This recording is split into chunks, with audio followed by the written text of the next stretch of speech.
الحمد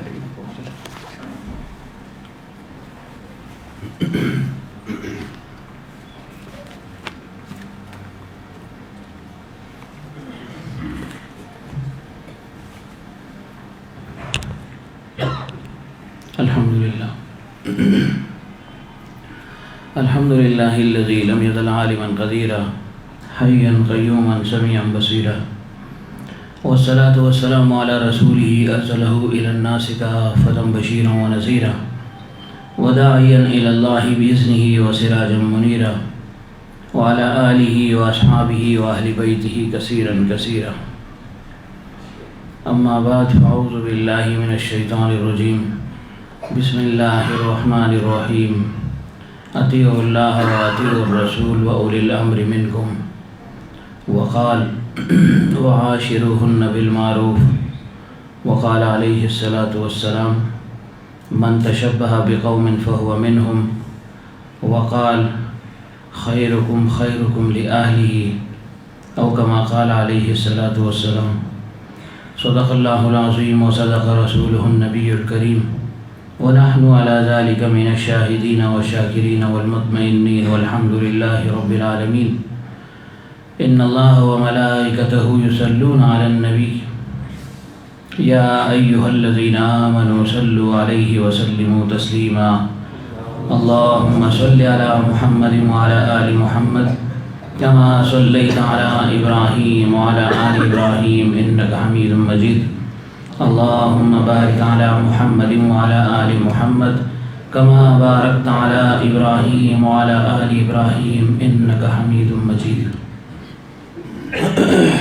بزرگ اور دوستو، اللہ تعالی ہمارے سانے کو رسپیکٹ میں قبول فرمائے. اللہ تعالی ہم سب کی کامل اصلاح فرمائے.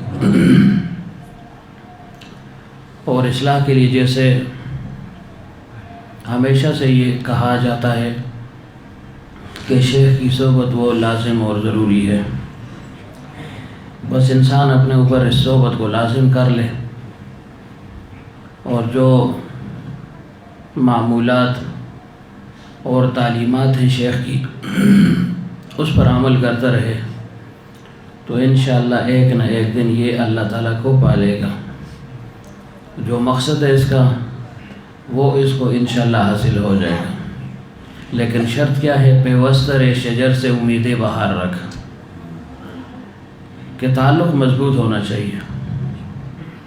عمل کی کمی کی وجہ سے تعلق میں کمی نہ آئے، محبت میں کمی نہ آئے. کیوں؟ اگر محبت میں بھی کمی آ گئی تو اس کا ضرر جو ہے وہ ہمگیر ہے، اور فرمائے کہ اس کا ضرر معصیت سے بھی بڑھ کر ہے. حکیم علامہ رحمۃ اللہ علیہ فرماتے ہیں اب انسان سوچے کہ معصیت کا اثر تو زیادہ ہے کیونکہ وہ اللہ تعالیٰ کی نافرمانی ہے، لیکن فرمائے کہ جو بے ادبی ہے اور عقیدت میں کمی ہے، بدگمانی ہے، تو فرمائے اس کا اثر زیادہ ہے. حالانکہ وہ ایک بندے کا حق ہے، بندے کی گویا ایک قسم کی حق تلفی ہو رہی ہے، اس کا دل رنجیدہ ہو رہا ہے. تو حکیم علامہ رحمۃ اللہ علیہ فرماتے ہیں اس کی وجہ یہ ہے کہ معصیت چونکہ اللہ تعالیٰ کی نافرمانی ہے اور اللہ تعالیٰ انفعال سے پاک ہے. اللہ تعالیٰ بے قابو نہیں ہوتا، بے صبری نہیں فرماتا. اللہ تعالیٰ تحمل اور برداشت اور بردباری والی ذات ہے. تو اللہ تعالیٰ سے امید ہے کہ وہ پھر بھی انسان کو معاف کر دے. لیکن انسان جو ہے وہ کمزور ہے، اس کے اندر اللہ تعالیٰ نے خیر اور شر کا مادہ رکھا، خوشی اور غم کو محسوس کرنے کا مادہ بھی رکھ دیا. اچھی بات سے انسان خوش ہوتا ہے، بری بات سے انسان تو جیتا ہوتا ہے. تو فرمائے ظاہر ہے کہ جب شیخ کا دل مقدر ہو گیا، اس کو رنج پہنچ گیا، تو اس کا ضرر جو ہے وہ ہمگیر بن جاتا ہے. پھر شیخ کے فیوزات سے انسان محروم ہو جاتا ہے، اگرچہ بڑی کوشش کرے. یہ پھر بعض اوقات نہ چاہتے ہوئے بھی بے ادبی ہو جاتی ہے، گستاخی ہو جاتی ہے، اس کا بھی ضرر پہنچتا ہے. میں غالباً نام بھول گیا ہوں، فصوص الحکم جن کی کتاب ہے، تو ایک بزرگ کے متعلق آتا ہے، ان کے پاس یہ نسخہ تھا فصوص الحکم، پرانا سا تھا، بوسیدہ ہو چکا تھا، اوراق کمزور ہو چکے تھے، یا یہ مطالعہ کرتے کرتے کتاب پرانی بھی ہو جاتی ہے، کچھ اس پر گرد و غبار بھی پڑ جاتی ہے، نشانات پڑ جاتے ہیں، صفحات پلٹنے سے جو ہے نا وہ انگلیوں کے نشانات بھی پڑ جاتے ہیں، گویا وہ کتاب ذرا میلی سی ہو جاتی ہے۔ تو حضرت نے اپنے ایک مرید سے کہا کہ دیکھو یہ میرا جو نسخہ ہے ذرا پرانا ہو چکا ہے۔ تو مرید نے اگرچہ اچھے جذبے سے کہا اپنے خیال میں، لیکن اس کا اثر پھر برا نکلا، اور وہ یہ اس نے کہا حضرت ہاں وہ فلاں آدمی ہے، اس کے پاس نیا نسخہ ہے، اور اس نئے نسخے کے ہوتے ہوئے اس کے ساتھ ترجمہ اور تشریح بھی لکھی ہے۔ بات تو اچھی تھی، بری بات نہیں تھی، لیکن اس میں درپردہ شیخ پر ایک اعتراض وارد ہو سکتا تھا، جس کو حضرت نے محسوس کر لیا۔ کہا کچھ نہیں، بس اس نے کہا فلاں آدمی کے پاس ایک نسخہ ہے، بڑا نیا ہے، صفحے بھی اس کے اچھے ہیں، اور لکھائی بھی بڑی شستہ ہے اور صاف ہے، واضح ہے، پڑھنے میں بھی آسانی، اور ساتھ ساتھ پھر ایک اور فائدہ یہ ہے کہ اس میں ترجمہ اور تشریح بھی ہے۔ یہ بات اس نے کی، چلا گیا۔ اب شیخ کو یہ بات جو ہے نا تبان ناگوار گزر گئی۔ ان کے دل میں یہ خیال پیدا ہوا کہ شاید یہ سمجھتا ہے کہ میرے شیخ کو ترجمہ نہیں آتا اور تشریح نہیں آتی، تو پرانی کتاب کے بہانے شاید نئی کتاب مانگ رہا ہے کہ ترجمے اور تشریح والی بھی مل جائے۔ اب اس کا اثر کیا پڑا کہ جب یہ مرید واپس چلا گیا، اپنے اعمال معمولات کرنے لگا، تو وہ جو لذت محسوس کیا کرتا تھا، جو ایک شوق اور رغبت تھی، وہ کم ہو گئی۔ بڑا پریشان ہوا، یا اللہ کیا ہو گیا، کون سا گناہ ہوا؟ کوشش تو ہے کہ گناہوں سے اپنے آپ کو بچاؤں تاکہ یہ لذت اور مزہ یہ ختم نہ ہو۔ حضرت فرمایا کرتے تھے عبادات میں لذت اور مزہ ہے، بشرط یہ کہ انسان اپنے آپ کو گناہوں سے بچائے۔ گناہوں سے نہ بچنے کی وجہ سے وہ لذت پھر ختم ہو جاتی ہے، لیکن یہ قاعدہ اور کلیہ نہیں ہے۔ ممکن ایک شخص گناہوں سے بچ بھی رہا ہو، اس کے باوجود اس کو اعمال میں ویسی لذت محسوس نہ ہوتی ہو جیسے دوسروں آدمیوں کو محسوس ہوتی ہے۔ تو ہر ایک کی طبیعت الگ ہے، ہر ایک کی تربیت مقصود ہے، تو اللہ تعالیٰ کسی قبض کی کیفیت میں مبتلا کر دیتا ہے، یا فطری طور پر اس کے اندر یہ چیز ہوتی نہیں ہے۔ تو جب یہ بات اس نے محسوس کی تو بڑا غور و فکر کیا، مشورہ کیا دوستوں سے کہ بھائی یہ کیا وجہ ہو سکتی ہے، میں نے تو کوئی ایسی گستاخی بھی نہیں کی، بے ادبی بھی نہیں کی، آخر کیا وجہ ہو سکتی ہے؟ تو کسی کی سمجھ میں نہ آئی، تو ایک ذرا ان میں فہیم سا تھا، اس نے کہا کوئی خاص بات تو نہیں ہوئی نا؟ اس نے کہا اور تو کوئی خاص بات نہیں ہوئی، البتہ کل حضرت نے فصوص الحکم کے نسخے کے متعلق فرمایا تھا کہ یہ ذرا پرانا ہو چکا ہے، تو اگر کوئی اور مل جائے، تو میں نے کہہ دیا کہ حضرت ہاں نیا نسخہ بھی مل جائے گا اور اس میں ترجمہ اور تشریح بھی لکھی ہوئی ہے۔ فرمایا دیکھو نا، یہیں پر آ کر جو ہے نا کام بگڑ گیا، تمہیں اس کہنے کی ضرورت ہی نہیں تھی کہ اس کا ترجمہ ہے یا نہیں ہے، اس میں تشریح ہے یا نہیں ہے، توضیح ہے یا نہیں۔ تمہارا ارادہ تو نہیں تھا، لیکن غیر ارادی طور پر یہ شیخ پر ایک جو ہے نا اشکال وارد ہو گیا، ایک اعتراض وارد ہو گیا کہ شاید حضرت کو اگر ترجمہ نہ آتا ہو تو یہ آسانی ہو جائے گی، ترجمہ بھی ان کو آ جائے گا۔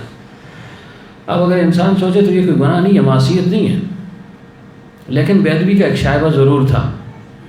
مثلا آپ جو ہے نا کوئی آپ میں سے ایسا ہو مقتدا اور وہ آپ سے قرآن پاک مانگے، آپ اس سے کہہ دیں جی کہ ترجمے والے لے آؤں، تو بات تو بری نہیں ہے، لیکن سوچنا یہ چاہیے کہ یہ جو مقتدا ہے، شیخ ہے، استاد ہے، جو بھی ہے، اس کو اللہ تعالیٰ نے علم دیا ہے، مجھے کیا ضرورت ہے ان باتوں کی کہ جی ترجمے والا لاؤں یا بغیر ترجمے کے لاؤں، تفسیر لاؤں جی کہ نہیں صرف فقط ترجمہ لاؤں۔ تو اتنی باریکی ہے اس راستے میں، ہے لذیذ راستہ ہے، میٹھا راستہ ہے، مشکل نہیں ہے، لیکن صرف ادب کے ساتھ چلنا پڑتا ہے، احتیاط کے ساتھ چلنا پڑتا ہے۔ لیکن جب شیخ کے ساتھ آنا جانا رہ جائے تو پھر بے تکلفی جو ہے نا وہ بھی حاصل ہو جاتی ہے۔ پھر بعض اوقات جو ادب جس کو ہم کہتے ہیں یہ تکلف ہوتا ہے، یہ تکلف ختم ہو کر بے تکلفی بن جاتی ہے۔ تو عرض یہ کہ یہ راستہ آسان ہے، میٹھا بھی ہے، لذیذ ہے، لیکن تھوڑی سی جو ہے نا محنت ہے، مجاہدہ ہے، اور ساتھ شیخ کی تعلیمات پر عمل ہے، اور دل میں اس کی عقیدت اور محبت تام، یہ جو ہے نا بنیادی نقطہ ہے۔ اب محبت اگر عقیدت میں کمی آ گئی تو حاصل کچھ نہیں ہوگا۔ تو یہ شیطان تو دشمن ہے نا، وہ تو بدعقیدگی ڈال سکتا ہے نا، بدگمان کر سکتا ہے، تو انسان بدگمان نہ ہو۔ اور اس کے متعلق دیکھیں 2-3 حلقے پہلے میں نے بالتفصیل ایک واقعہ بھی ذکر کیا تھا کہ اس کے شیخ پر تہمت لگ گئی تھی زنا کی، لیکن اس کے باوجود اس مرید کی عقیدت کم نہیں ہوئی، اور تھا کون؟ حکیم علامت رحمۃ اللہ علیہ کا رشتہ دار، اور باوجود حکیم علامت جیسی شخصیت ہونے کے ان سے بیعت نہیں ہوا۔ تو یہ عقیدت اور محبت کا تعلق کسی سے بھی ہو سکتا ہے. اب اس میں یہ ضروری نہیں ہے کہ وہ شیخ مشہور ہو یا غیر مشہور ہے، بس جس کے ساتھ تعلق بڑھ گیا وہی اس کے لیے مشہور بھی ہے اور سب کچھ ہے، وہی اس کے لیے سب کچھ ہے. تو توحید مطلب یہ اصل چیز ہے. وحدت شیخ جس کو کہتے ہیں، توحید مطلب جس کو کہتے ہیں، یک درگیر محکم گیر جس کو کہتے ہیں، یہ لازمی جز ہے اصلاح کی. یہ نہیں ہوگی تو پھر اصلاح نہیں ہوگی. اگر شیخ کے متعلق دل میں قدورتیں پیدا ہوں، اعتراضات وارد ہوں، تو پھر کیا اصلاح ہوگی؟ پھر تو اصلاح نہیں ہو سکتی. شیخ کی ہر ادا کو جب انسان عاشق ہو، عقیدت ہو، تو ہر ادا کو اپنانے کی کوشش کرتا ہے. نظام الدین اولیاء رحمۃ اللہ علیہ کے بہت سے مریدین تھے، اور ایک مرید تھے امیر خسرو رحمۃ اللہ علیہ. شاعر بھی تھے لیکن بڑے عاشق تھے اپنے شیخ کے. تو ایک دفعہ نظام الدین اولیاء رحمۃ اللہ علیہ بیٹھے ہوئے تھے، تو اتفاقی طور پر جو ٹوپی تھی وہ ٹیڑھی ہو گئی تھی، ایسے ٹیڑھی سی، کج کلا جس کو ہم کہتے ہیں. کلا مبارک تھی لیکن ٹیڑھی تھی. تو امیر خسرو رحمۃ اللہ علیہ نے کیا کیا، اپنے جو ہے نا وہ کلا کو ٹوپی کو بھی ٹیڑھا کر دیا ایسے. کسی نے کہا یہ کیا کر دیا ہے، ٹوپی ٹھیک کرو. اس نے کہا دیکھتے نہیں ہو. یعنی یہ ان پر لازم نہیں تھی یہ بات، لیکن یہ عشق و محبت کی باتیں، سلوک ہے یہ عشق و محبت کی بات. کیوں عشق و محبت نہیں ہوگی تو سلوک کے راہ میں چل نہیں سکتا انسان. لیکن یہ عشق و محبت جو شیخ سے ہی اللہ تعالیٰ ہی کی محبت ہے. اللہم انی اسألک حبک وحب من یحبک وحب عمل یبلغنا حبک، کہ اللہ تجھ سے تیری محبت چاہتا ہوں، اور اس کی جس کے ساتھ تیری محبت ہے، جس سے تیری محبت ہے، جس کی تیری ساتھ محبت ہے، اس کی محبت بھی چاہتا ہوں. تو ظاہر ہے اس میں انبیاء علیہ السلام اور ان کے متبعین سب جو ہے نا وہ آگے، شیخ بھی اس میں آ گیا. تو جب شیخ کی محبت ہوگی تو پھر کام جو ہے نا چل سکے گا. تو امیر خسرو رحمۃ اللہ علیہ کی ایسی محبت تھی اپنے شیخ کے ساتھ، ایسی عقیدت تھی. حضرت کے ساتھ بیٹھے ہوئے تھے. یہ باتیں ہم بار بار سن چکے ہیں، لیکن انہی باتوں میں ایک لذت اور مزہ ہے کہ بار بار انسان سنتا ہے، اور ہر دفعہ جو ہے نا سنتا ہے اس کا اپنا ایک رنگ ہوتا ہے، اپنا ایک ذائقہ ہوتا ہے، اپنا ایک اثر اور کیفیت ہوتی ہے. تو شیخ کے ساتھ بیٹھے ہوئے تھے، باتیں ہو رہی تھیں. تو امیر خسرو رحمۃ اللہ علیہ نے پوچھا کہ حضرت یہ شہد سے زیادہ میٹھی کیا چیز ہے؟ شہد سے میٹھی کیا چیز ہے؟ تو نظام الدین اولیاء رحمۃ اللہ علیہ نے اپنی طرف اشارہ کیا. نظام الدین کی باتیں ہیں نا، یہ مقصود نہیں تھا کہ جو ہے نا شہد کی تنخیص تھی. ان کو اس طرف راغب کرنا تھا کہ تمہیں ان باتوں سے سروکار نہیں ہونا چاہیے، تم ایک ہی جگہ توجہ رکھو، نگاہ ایک جگہ مرکوز رکھو، تمہیں اسی جگہ سے فائدہ ہوگا. چاہے باتیں میٹھی ہیں، چاہے کڑوی ہیں، چاہے تلخ ہیں، چاہے جیسے بھی ہیں. لیکن چونکہ اب تم نے عقیدت کا اور اصلاح کا تعلق قائم کر لیا ہے تو اب نگاہ ایک ہی جگہ پر مرکوز رکھو. تو انہوں نے کہا ماشاءاللہ، بالکل حضرت جو ہے نا آپ کی باتوں سے زیادہ میٹھی باتیں کیا ہو سکتی ہیں. تو واقعہ تھا نا کہ عقیدت و محبت ہو تو شیخ کی بات انسان کو میٹھی لگتی ہے، اچھی لگتی ہے، ایک لذت اور کیف اس جو ہے نا وہ محسوس کرتا ہے. اور یہ ہر ایک شیخ کے، ہر ایک مرید کا یہ حال ہوتا ہے اور ہونا چاہیے. اور خدا کی قدرت اللہ تعالیٰ نے تقسیم کر دیا نا، جتنے اولیاء ہیں اتنے ہی، جتنے اللہ تعالیٰ نے جس کا رزق جہاں جہاں رکھا ہے اس کے ساتھ اللہ نے محبت کو پیدا کر دیا ہے. اور ہر ایک یہ سوچتا ہے اور سمجھنا بھی چاہیے، سوچنا بھی چاہیے کہ میرے شیخ سے بڑھ کر کوئی نہیں ہے. آپ جس سے بھی ملیں گے وہ یہی کہے گا. تو انسان کو بعض اوقات جو ہے نا دل میں غصہ سا آتا ہے فطری طور پر کہ یہ کیا کہہ رہا ہے. تو وہ جس سے بہتے ظاہر اس کا باپ وہ ہے نا، جس کا روحانی دودھ ہی پی رہا ہے اس کے لیے وہی ماں ہے نا. تو ظاہر ہے ماں اگر چھوٹی ہے، بڑی ہے، مشہور ہے، غیر مشہور ہے، خوبصورت ہے، کم خوبصورت ہے، تو جس کا دودھ پیے وہی اس کے لیے سب کچھ ہے. تو یہ چیز ہم نے جو ہے نا مد نظر رکھنی ہے. تو امیر خسرو رحمۃ اللہ علیہ نے جب یہ پوچھا، حضرت نے فرمایا بڑی نظام الدین کی باتیں. تو یہ اس شخص سے کہتے ہیں کہ جس کا تعلق مضبوط ہو. جس کا تعلق مضبوط نہیں ہوگا تو اس کو شاید تشریح اور توضیح کرنی پڑتی ہے کہ یہ مقصد ہے اور یہ مراد ہے، ایسے ہے.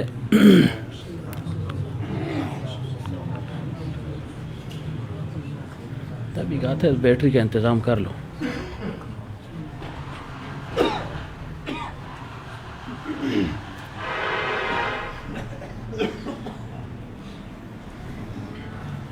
اچھا، تو کیا عرض کر رہا تھا کہ یہ چیز جو ہے نا لازم اور ضروری ہے. پھر جب دوبارہ باتیں شروع ہوئی تو پھر امیر خسرو رحمۃ اللہ علیہ نے پوچھا کہ حضرت یہ چاند سے زیادہ جو ہے نا خوبصورت کون ہے؟ چاند سے زیادہ بھی کوئی خوبصورت چیز ہے دنیا میں؟ تو نظام الدین اولیاء رحمۃ اللہ علیہ نے فرمایا دیکھو یہ اپنی طرف اشارہ کیا، نظام الدین ہے نا، تمہیں چاند اور سورج سے کیا غرض؟ تمہارے لیے مقصود یہ تھا کہ میں ہی سب کچھ ہوں۔ تو ان کی عقیدت بھی تھی نا، انہوں نے کہا ہاں بالکل بالکل، اب کا جو ہے نا شیخ اگر کہہ دے کہ میں چاند سے زیادہ خوبصورت نہیں، مار دے یہ اب نہیں لگے گا، اس کو پھر کوئی غوٹہ آ گیا، پھر جو ہے نا کوئی مجذوبیت میں جو ہے نا چلا گیا، کوئی جذب کی کیفیت اس پر طاری ہو گئی ہے۔ تو دل سے ماننا جو ہے نا یہ اصل چیز ہے، یہ اصل چیز ہے۔ غالباً فضیل ابن عیاض رحمۃ اللہ علیہ اپنے مریدین کے ساتھ بیٹھے ہوئے تھے، کسی نے پوچھ لیا حضرت آپ کا کیا مرتبہ ہے؟ شوق ہوتا ہے نا ہر ایک کو۔ تو حضرت فرمایا کرتے تھے ان چیزوں کے پیچھے نہ پڑے کہ میرا شیخ کس مقام پر ہے، کیا مقام ہے اس کا، کون سا درجہ ہے، درجات کی کیا ضرورت ہے؟ جب اصلاح ہو رہی ہے تو سب کچھ ہے اس کے لیے۔ ممکن ہے ایک جو ہے نا بزرگ ہے وہ قطب الاقطاب ہے، قطب الارشاد ہے، قطب التکوین ہے، غوث ہے زمانے کا، لیکن اس کا تعلق اس کے ساتھ نہیں ہے، تو اس کی قطبیت غوثیت یہ اپنی جگہ پر ہے۔ جس کے ساتھ اس کا تعلق ہے وہی اس کے لیے سب کچھ ہے، اصلاح وہ کر رہا ہے، یہ اس کو سمجھے گا کہ یہی میرے لیے قطب بھی ہے اور جو ہے نا سب کچھ ہے میرے لیے۔ جیسے غالباً سلیم چشتی رحمۃ اللہ علیہ کا واقعہ ہے نا کہ مریدین کے ساتھ بیٹھے ہوئے تھے، حلقہ جو ہے نا اسے جاری تھا، اتنے میں آواز لگ گئی۔ کیا آواز لگی؟ کہ بھائی پیرانی پیر آ گیا ہے، پیری پیران، لیکن مشہور پیرانی پیر ہو گئے کہ شیخ عبد القادر جیلانی پیرانی پیر آ گئے جی۔ اب جو کچے سے تھے کی چھال ماری کھلو میں دیکھا ہوں، ایک نے چھلانگ لگائی ٹھہرو یار میں دیکھ کر آ جاؤں، پھر پتہ نہیں جو ہے نا دیکھنے کی سعادت ملے نہ ملے، اجارت کر لوں گا، پیر صاحب تو ادھر ہی ہے، ان سے تو چھٹکارا ہے ہی نہیں، یہ تو ادھر ہی ہے، اس سے جو ہے نا کب چھٹکارا ملے گا۔ تو چلو ان کو دیکھ آتا ہوں۔ ایک باغ آ تو ظاہر ہے جب ایک باغ تھے پیچھے سے دوسرے کا دل بھی اچھلتا ہے نا کہ یار میں بھی دیکھ لوں نا، میں بھی چلا جاؤں، شفیق مراقبہ نہیں کرنا۔ پیچھے سے دوسرا بھی نکل گیا، کسی اور کو غش آ گیا، زلمے خان نے کہا چلو میں بھی دیکھا ہوں، اچھا جی یہ بھی نکل گئے، شاہ صاحب کو بھی ساتھ جو ہے نا اشارہ کیا چلو تسی بھی جلدے رہو، یہ بھی ساتھ نکل گئے۔ پیچھے سے نعمان کو جو ہے نا جوش آیا کہ چلو میں بھی ان کے ساتھ ہو جاتا ہوں۔ ایسے چلتے چلتے جو ہے نا ایک ایک کر کے جو ہے نا سب نکل گئے۔ کیوں؟ ہر ایک کے دل میں خواہش تھی بھائی پیرانی پیر آئے ہیں، اور سعادت ہے کہ جو ہے نا خود آ گئے، ان کے پیچھے جانا پڑتا، اور جو ہے نا وہ یہاں سے گزر رہے ہیں، کسی جگہ آئے ہوئے ہیں تو چلو زیارت ہو جائے گی، ثواب مل جائے گا، بخشش کا ذریعہ بن جائے گا۔ ایک مرید جو ہے نا بالکل ایسے سامنے بیٹھا ہوا تھا، باقی سب چلے گئے۔ تو حضرت نے فرمایا بھائی تمہیں شاید یہ آواز جو ہے نا سنائی نہیں دی، تم شاید سمجھے نہیں ہو، یہ تمہارے دوست جو چلے گئے، تمہیں کچھ پتہ ہے یہ کیوں گئے؟ وہ خاموش تھا۔ حضرت نے فرمایا دیکھو باہر آواز لگ رہی ہے کہ پیرانی پیر آ گئے اور تم ادھر ہی بیٹھے ہوئے ہو۔ تو وہ جو ہے نا صادق تھا اپنی محبت میں، عقیدت اس کی تام تھی، اس کی نظر ایک ہی پر تھی۔ اس نے کہا وہ ظالمو جو ہے نا میرے لیے جو ہے نا پیرانی پیر یہ بیٹھا ہوا ہے، یہ ہے پیرانی پیر، کہاں جو ہے نا باغے پھرتے ہو؟ تو ایسی عقیدت اور محبت ہوگی تو پھر جو ہے نا کام چلے گا، پھر اصلاح ہوگی۔ کیوں؟ اصلاح کے لیے چیز لازمی ہے، محبت لازمی ہے، شیخ کی محبت۔ کیوں؟ ممکن ہے عقلی محبت ہو، لیکن حضرت فرمایا کرتے تھے عقلی سے تبھی محبت جو ہے نا جب تک جو ہے نا نہ آئے انسان کے اندر تو پھر جو ہے نا سلوک کا مزہ نہیں ہے۔ پھر عقلی محبت حالانکہ دار و مدار عقلی محبت پر ہے، لیکن جب اس کے ساتھ تبھی محبت مل گئی تو پھر انسان کے لیے اتباع آسان ہو جاتی ہے، اتباع آسان ہو جاتی ہے۔ تو اس وجہ سے فرمایا کہ عقیدت چلی جائے محبت نہ جائے۔ کیوں؟ عقیدت کسی کے ساتھ آپ رکھ نہیں سکتے اگر وہ خلاف شرع کام کر رہا ہے، چاہے وہ کافر ہے، چاہے والدین میں سے کوئی ہے، ان کے ساتھ عقیدت تو نہیں ہوتی لیکن محبت قائم رہ سکتی ہے۔ مثلا والدین ہیں وہ حالت کفر میں، یا وہ علماء کی مخالفت کرتے ہیں، اولیاء کے مخالف ہیں والدین ہیں، ان سے انسان کو عقیدت نہیں ہوتی، لیکن وہ تبھی محبت قائم رہتی ہے کہ بھئی یہ میرے والدین ہیں۔ تو اسی طرح حکیم الامت رحمۃ اللہ علیہ فرماتے ہیں کہ محبت کی اتنی اہمیت ہے کہ اگر بالفرض و تقدیر شیخ کو تم معصیت میں بھی دیکھ لو، تمہاری عقیدت ختم ہو جائے تو ہو جائے، ہونی بھی چاہیے، لیکن فرمایا تمہاری محبت ختم نہ ہو، کیوں محبت ایسی چیز ہے کہ یہ دوبارہ تمہیں عقیدت مند بنا دے گی، دوبارہ عقیدت جو ہے نا تمہارے دلوں میں پیدا ہو جائے گی۔ تو بہرحال فضیل ابن عیاض رحمۃ اللہ علیہ بیٹھے ہوئے تھے، کسی نے پوچھ لیا آپ کا کیا مرتبہ ہے؟ حضرت فرمایا کرتے تھے ان باتوں کی پوچھنے کی ضرورت ہی کیا ہے، لیکن بعض ہوتے ہیں ایسا شوق ہوتا ہے ان کو۔ تو حکیم الامت رحمۃ اللہ علیہ سے بھی کسی نے پوچھ لیا کہ حضرت آپ کو لوگ حکیم الامت کہتے ہیں کہ یہ امت کے حکیم ہیں، مجدد زمانہ بھی ہیں آپ، تو واقعی آپ ایسے ہیں، آپ مجدد زمانہ ہیں؟ تو حکیم الامت رحمۃ اللہ علیہ خاموش ہو گئے اور فرمایا یہ لوگ ایسے کہتے ہیں، مجھے بھی کچھ شک سا پڑ رہا ہے، مجھے بھی کچھ شک سا پڑ رہا ہے، لیکن میں جو ہے نا یقین کے درجے کے ساتھ نہیں کہہ سکتا ہوں۔ تو بہرحال یہ اضافی باتیں ہیں نا، تو ان کا ایک شوق تھا کہ حضرت جو ہے نا آپ کس مقام پر ہیں؟ تو فضیل ابن عیاض رحمۃ اللہ علیہ نے پوچھا کیا کہتے ہو؟ کہ جی آپ کا کون سا مقام ہے؟ کہ حضرت آپ قطب الارشاد ہیں۔ فرمایا اپنے شیخ کو قطب الارشاد سے بھی اونچا سمجھو۔ اس نے کہا حضرت پھر آپ غوث ہیں؟ فرمایا اپنے شیخ کو مقام غوثیت سے بھی اونچا سمجھو۔ یہ کس وجہ سے؟ یہ مقصد نہیں تھا کہ میں غوث ہوں یا قطب ہوں یا کیا ہوں، لیکن مقصود ان کا یہ تھا کہ یہ اضافی چیزیں ہیں، ان کے پیچھے نہ پڑو۔ ممکن ہے ایک جو ہے نا ڈاکٹر ہے، طبیب ہے، اس کے پاس ڈگریاں بہت ہیں، لیکن اس کی طرف آپ کا میلان ہی نہیں ہے۔ ممکن ہے گاؤں کا ایک جو ہے نا ادنا آدمی ہے، ٹیکنیشین ہے، اس کی طرف آپ کی رغبت زیادہ ہو۔ تو یہ تو دل کے میلان کی بات ہے نا۔ ہاں اگر ڈگریاں بھی ساتھ ہوں تو پھر جو ہے نا انسان ذرا اس سے نا زیادہ اطمینان اس کو حاصل ہو جاتا ہے۔ مثلا بعض مشائخ کے ہاں میں نے دیکھا ہے کہ اجازت و خلافت کو جو ہے نا باقاعدہ اس کی تشہیر کرتے ہیں، فلاں بزرگ نے خلافت دے دی، فلاں کی طرف سے اجازت یافتہ، فلاں کی طرف سے اجازت یافتہ۔ تو ایک خانقاہ میں گیا، وہاں پر جو ہے ہمارے پیر بھائی ہیں، انہوں نے بڑا چارٹ لگایا ہوا ہے، بہت بڑا، صرف جو اجازتیں اور خلافتیں جن کی طرف سے ملی ان کے نام ہیں۔ تو میں نے کہا چلو ٹھیک ہے، میں نے تو کچھ نہیں کہا۔ تو ایک اور بزرگ تھے وہاں، بزرگ کہہ دیں، عالم کہہ دیں، جو بھی آپ کہہ دیں، وہ آ گئے۔ تو انہوں نے جب ایسے دیکھا نا، انہوں نے کہا یہ تو ریا ہے، یہ آپ نے کیا کر لیا ہے؟ بے تکلف بھی تھے، یہ تو ریاکاری ہے۔ میری طرف دیکھا، میں چپ ہو گیا۔ میں نے کہا اب اس طرح بولوں گا تو یہ تو ایک دوسرے کو گرانے والی بات ہے نا۔ تو میں خاموش ہو گیا۔ بعد میں انہوں نے مجھے کہا یہ کہ مجھے اتارنا چاہیے اس کو یا رکھنا چاہیے۔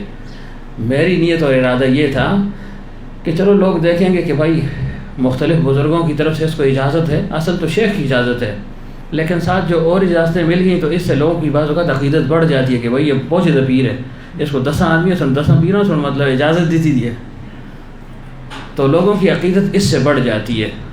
جب عقیدت بڑھے گی تو پھر اس سے تعلق قائم رکھے گا، جب تعلق ہوگا تو اصلاح ہوگی، اور اصلاح ہوگی تو یہ مقصود ہے۔ تو میں نے کہا نہیں، آپ جو ہے نا اس کو برقرار رکھیں۔ میں نے کہا وہ جو کہہ رہے تھے ان کا اپنا جو ہے نا ایک مطمع نظر ہے، اپنی ایک رائے ہے، اور یہ ضروری نہیں ہے کہ ہر رائے قابل قبول ہو۔ ہماری مصیبت یہ، ہم جب رائے دیتے ہیں ہم کہتے ہیں میری رائے پر عمل بھی ہو، حالانکہ رائے تو رائے ہے، اپنے دل کا اظہار ہے، دیانت کے ساتھ ایک مشورہ ہے، رائے مشورہ، آگے اس پر عمل کوئی کرے یا نہ کرے اس کے ہم مکلف نہیں ہیں۔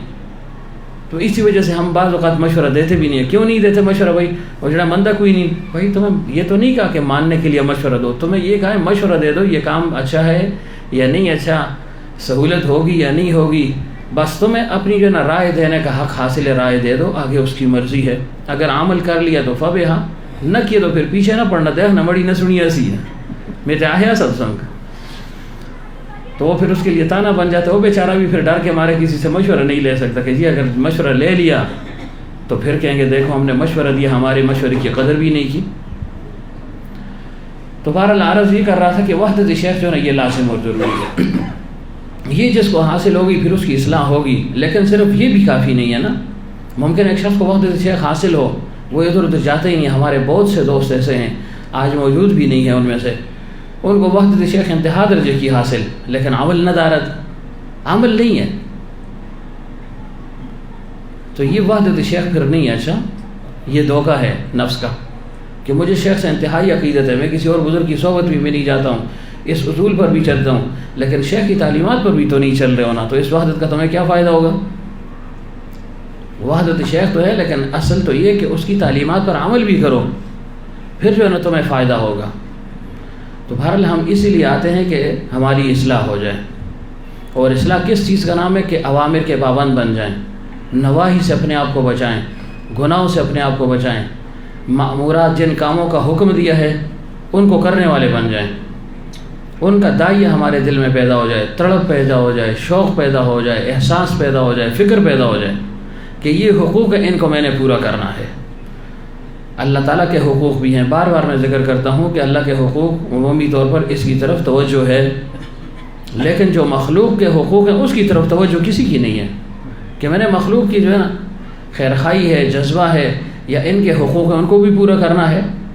عمل تو بہت اچھا ہے لیکن حقوق میں کمی ہے، معاشرت میں کمی ہے، تو یہ شخص عند اللہ جو ہے نا معذب ہی ہوگا۔ یہ اگر یہ امید رکھے کہ مجھے اللہ تعالیٰ بخش دے گا تو یہ ناممکن ہے۔ کیوں؟ اللہ تعالیٰ نے اپنے حق سے زیادہ بندوں کے حقوق کی اہمیت جتلائی ہے کہ ان کے حقوق کو پورا کر لو۔ میں تو اللہ تعالیٰ کی ذات ہوں، وراء الورا ہوں، انفعال سے پاک ہوں، میری معصیت کر لی، نافرمانی کر لی تو میں جو ہے نا بے قابو نہیں ہوتا ہوں، میں چاہوں تو معاف کر دوں، چاہے تو سزا دے دوں۔ لیکن بندہ تو ظاہر ہے وہ تو چھوٹے دل والا ہوتا ہے، وہ رنج اور الم کو محسوس کرتا ہے، خوشی کو بھی محسوس کرتا ہے، تو جب کسی کو رنجیدہ کر دیا تو اللہ تعالیٰ اس کا بدلہ ضرور لیں گے۔ یہ نہیں ہو سکتا کہ ہماری عبادت کی وجہ سے اللہ تعالیٰ ہمیں بخش دے، نہیں، پہلے ان حقوق کی ادائیگی ہوگی۔ اگر ہم نے دنیا میں ان حقوق کو پورا کر لیا تو اچھی بات ہے، جان چھوٹ جائے گی، ورنہ پھر اللہ تعالیٰ وہاں پر جو ہے نا اس کا حساب کتاب جو ہے نا پورا کر دے گا۔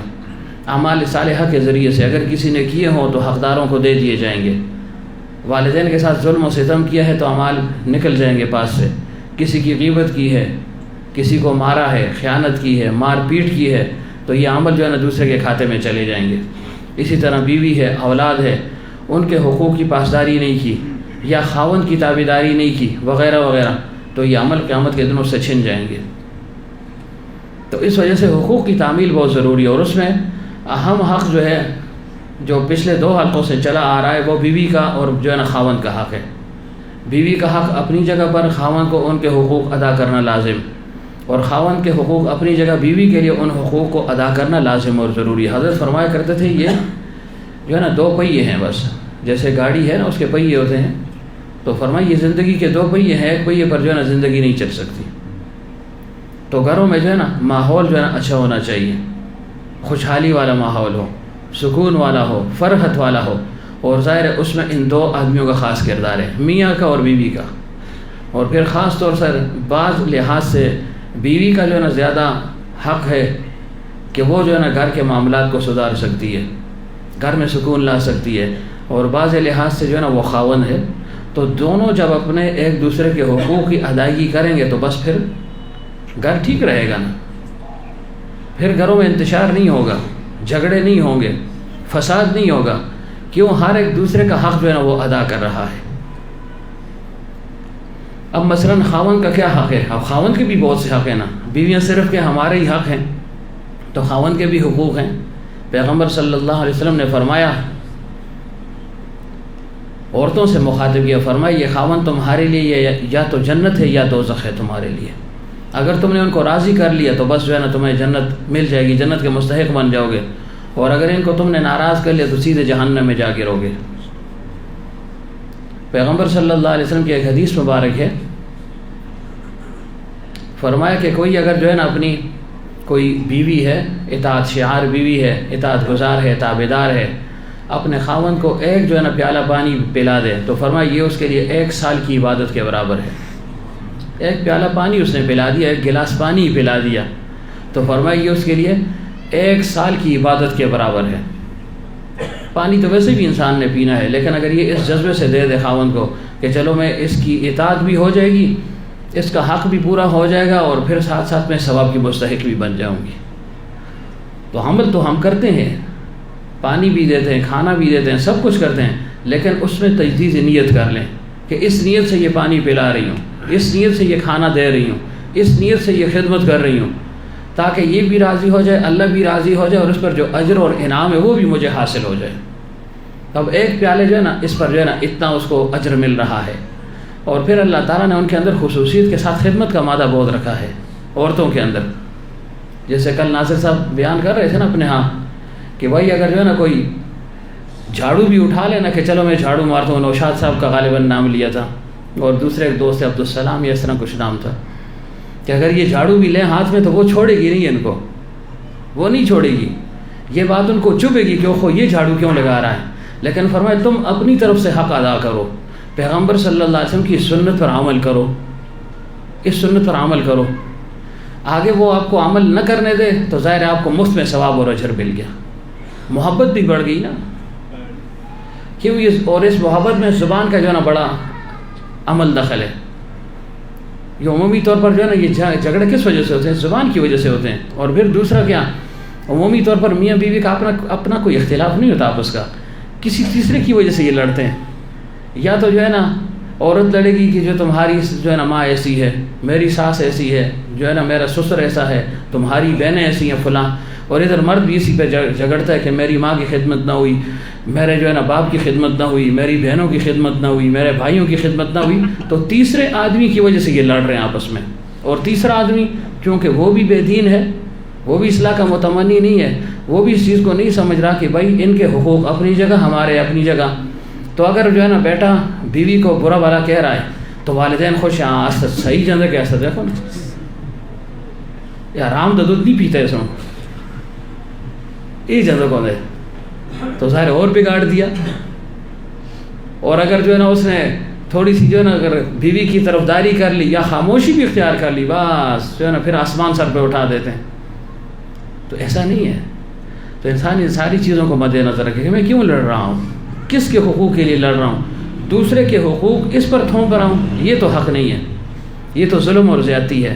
ہاں اپنے حق کا جو ہے نا یعنی اس کا تم کہہ سکتے ہو کہ میرے حقوق کی ادائیگی ہونی چاہیے، اس کی طلب تو ہو، لیکن کسی اور کا حق طلب کر رہے ہو، والدین کی خدمت یہ اولاد پر لازم ہے، اس خدمت کو یہ بیوی سے لینا چاہے تو یہ ظلم ہے نا، بلکہ یہ غیرت کے بھی منافی ہے۔ والدین تمہارے ہیں، بہن تمہاری ہے، بھائی تمہارا ہے، صلبی رشتہ تمہارا ہے، ایک کے خون سے، ایک ہی جو ہے نا ماں کے پیٹ سے پیدا ہوئے ہو اور خدمت دوسرے سے کروا رہے ہو، یہ کسی تمہاری غیرت ہے؟ یہ تو غیرت نہیں ہے۔ تو حقوق کی ادائیگی جو ہے نا اس وجہ سے پامال ہو جاتی ہے۔ ہر ایک یہ کہتا ہے کہ میرا حق ادا ہو، دوسرا مرضی ہے جو کرے، دوسرے کے حق جو ہے نا سلب ہو جائیں لیکن میرا حق جو ہے نا وہ سلب نہ ہو۔ تو بہرحال ایسے جو ہے نا زندگی نہیں گزرے گی۔ اگر ہم یہ چاہتے ہیں کہ ہماری زندگیوں میں جو ہے نا وہ فرحت آئے، خوشحالی آئے، سکون آئے، اطمینان آئے گھروں میں، اولاد میں، تو اس پر جو ہے نا ہم نے عمل کرنا ہے۔ ہاں اس پر عمل کریں۔ اب دیکھیں پیغمبر صلی اللہ علیہ وسلم کتنی محبت کیا کرتے تھے ازواج مطہرات کے ساتھ، دیکھیں اس حد تک فرمایا۔ حضرت عائشہ رضی اللہ عنہ سے ایک دفعہ فرمایا کہ عائشہ جب سے مجھے یہ پتہ لگا ہے کہ تو جنت میں بھی میری بیوی ہوگی تو اب مرنا میں جو ہے نا کوئی معنی نہیں رکھتا، اب یہ زندگی میرے لیے معنی نہیں رکھتی، مر بھی جاؤں تو مجھے جو ہے نا کوئی غم اور فکر نہیں ہے۔ یہ کس وجہ سے؟ ان کے دل کو بہلانے کے لیے کہا تھا، امت کی تعلیم کے لیے کہا تھا کہ میں تو پیغمبر ہوں، اور میں اگر اتنی جو ہے نا دلدہی کر رہا ہوں، دلجوئی کر رہا ہوں، تو تمہیں بھی جو ہے نا دلجوئی کرنی چاہیے۔ اور ایسے ہی عورتوں پر یہ لازم ہے کہ وہ بھی خاوند کے حقوق کا خیال رکھیں۔ پیغمبر صلی اللہ علیہ وسلم نے فرمایا کہ اگر ایک عورت جو ہے نا کام میں مصروف ہو، یہاں تک فرمایا کہ اگر وہ تنور میں روٹی لگا رہی ہو، روٹی پکا رہی ہو، اور خاوند اس کو طلب کر لے، یعنی اس کو اپنی طرف بلا لے اپنی خواہش کے جو ہے نا پورا کرنے کے لیے، یا بہرحال جو بھی ہے اس کو بلا لے اپنی طرف، تو فرمایا اس پر لازم ہے کہ یہ جو ہے نا روٹی کو وہیں پر چھوڑ دے اور جو ہے نا آ جائے اپنے خاوند کے پاس، چاہے روٹی جلتی ہے یا پکتی ہے، اس سے اس کو کوئی سروکار نہیں ہونا چاہیے۔ اس حد تک اطاعت ہے۔ اور پیغمبر صلی اللہ علیہ وسلم نے فرمایا، حضرت عمر اور ابو ہریرہ رضی اللہ عنہ دونوں کی روایت ہے، فرمایا اگر جو ہے نا خاوند کے جسم پر دانے ہوں، پیپ ہو، پھوڑے ہوں، اور فرمایا اس کو بھی تم چاٹ لو، اس حد تک اس کی اطاعت کر لو، فرمایا پھر بھی خاوند کا حق تم ادا نہ کر سکو، اتنا حق ہے خاوند کا۔ اور تیسری حدیث پیغمبر صلی اللہ علیہ وسلم نے فرمایا، مثلا سفر ہے اور ایک عورت جو ہے نا اونٹ پر سوار ہے، اونٹنی پر سوار ہے، اور اس وقت خاوند اس کو طلب کر لے، تو فرمایا وہ یہ نہ دیکھے کہ میں سفر میں ہوں یا تو میں اونٹ پر جو ہے نا سوار ہو چکی ہوں، فرمایا اس وقت بھی اس کی طلب کو وہ پورا کر لے۔ اور فرمایا بہترین عورتیں وہ ہیں جو اپنے خاوندوں کے ساتھ بہترین ہیں، اچھی ہیں، خوش اخلاق ہیں، ان کی ضرورت کو پورا کرتی ہیں، ان کی طلب کو آسانی سے پورا کرتی ہیں۔ فرمایا ایسی عورت کو ہر روز اور ہر رات میں 1000 شہیدوں کا ثواب ملتا ہے، جو خاوند کی طلب کو اور خاوند کی خوشنودی کے مطابق چلے، اس کی اطاعت کریں۔ اور فرمائے بہترین مرد وہ ہے کہ جو اپنی عورتوں کے ساتھ جو ہے نا اچھا ہے. خیرکم خیرکم لأہلہ، فرمائے ایسے مرد کے لیے ہر رات اور دن میں 100 شہیدوں کا ثواب ہے. 100 شہیدوں کا ثواب اس کو ملے گا. عورتوں کو یہاں پر زیادہ ہے، 1000 ہے. تو دونوں کے حقوق پیغمبر صلی اللہ علیہ وسلم نے بیان کر دیے، سائیڈ بائی سائیڈ، ایک کا حق دوسرے کا حق، تاکہ دونوں ایک دوسرے کے حقوق کے جو ہے نا تعمیل اور تکمیل کر لیں. لیکن پھر بھی اس لحاظ سے فرمایا کہ خاوند کا حق جو ہے نا نسبتاً پھر زیادہ بڑھ جاتا ہے. کیوں؟ الرجال قوامون علی النساء. ایک دفعہ غالباً حضرت فاطمہ رضی اللہ عنہ پیغمبر صلی اللہ علیہ وسلم کے پاس آئیں، یا پیغمبر صلی اللہ علیہ وسلم ان کے گھر تشریف لے گئے. جب گئے تو دیکھا حضرت فاطمہ رضی اللہ عنہ رو چکی تھی. رونے سے ان کے جو ہے نا وہ اثرات محسوس ہو رہے تھے، آنکھیں مبارک سرخ ہو چکی تھی، اور آنسوؤں کے جو ہے نا وہ اثرات ابھی باقی تھے، رونے کے اثرات باقی تھے، اور ذرا دل گرفتہ تھی، غمزدہ تھی. تو پیغمبر صلی اللہ علیہ وسلم نے فرمایا عائشہ کیا ہو گیا ہے، کیوں اتنی غمزدہ ہو، رنجیدہ ہو؟ فرمایا اللہ کے رسول صلی اللہ علیہ وسلم میری اور علی کے درمیان جو ہے نا کھٹ مٹ ہو گئی، جی ہنسی آتے ہیں، کوئی جو ہے نا نوک جھونک ہو گئی، اور میں نے ایسی بات کہہ دی جو اس کو جو ہے نا بری لگ گئی، وہ برداشت نہ کر سکے، یہاں تک کہ وہ ناراض ہو گئے. لیکن میں نے ان کو چھوڑا نہیں ہے، میں ان کے گرد ایسے طواف کرتی رہی کہ میں جو ہے نا تب تک جو ہے نا آرام سے چین سے نہیں بیٹھوں گی جب تک تم راضی نہ ہو جاؤ، اور جو ہے نا مجھ سے غلطی ہوئے معافی کر لو، مجھے معاف کر لو. فرمایا پھر بالآخر میں نے حضرت علی رضی اللہ عنہ کو راضی کر کے جو ہے نا چھوڑ دیا. پھر پیغمبر صلی اللہ علیہ وسلم نے فرمایا اے فاطمہ، اگر اسی حالت میں علی تجھ سے ناراض دنیا سے چلا جاتا، یا تو جو ہے نا ناراض دنیا سے چلی جاتی، تمہارے درمیان یہ صلح نہ ہو جاتی، تو اس کی منت سماجت نہ کرتی، اسے راضی نہ کرتی، اور مجھے علم ہو جاتا، تو فرمایا میں تمہارے جنازے پڑھنے سے انکار کر لیتا، میں تمہارا جنازہ پھر نہ پڑھتا. اتنا حق ہے خاوند کا کہ اس کو بہرحال راضی رکھنا ہے.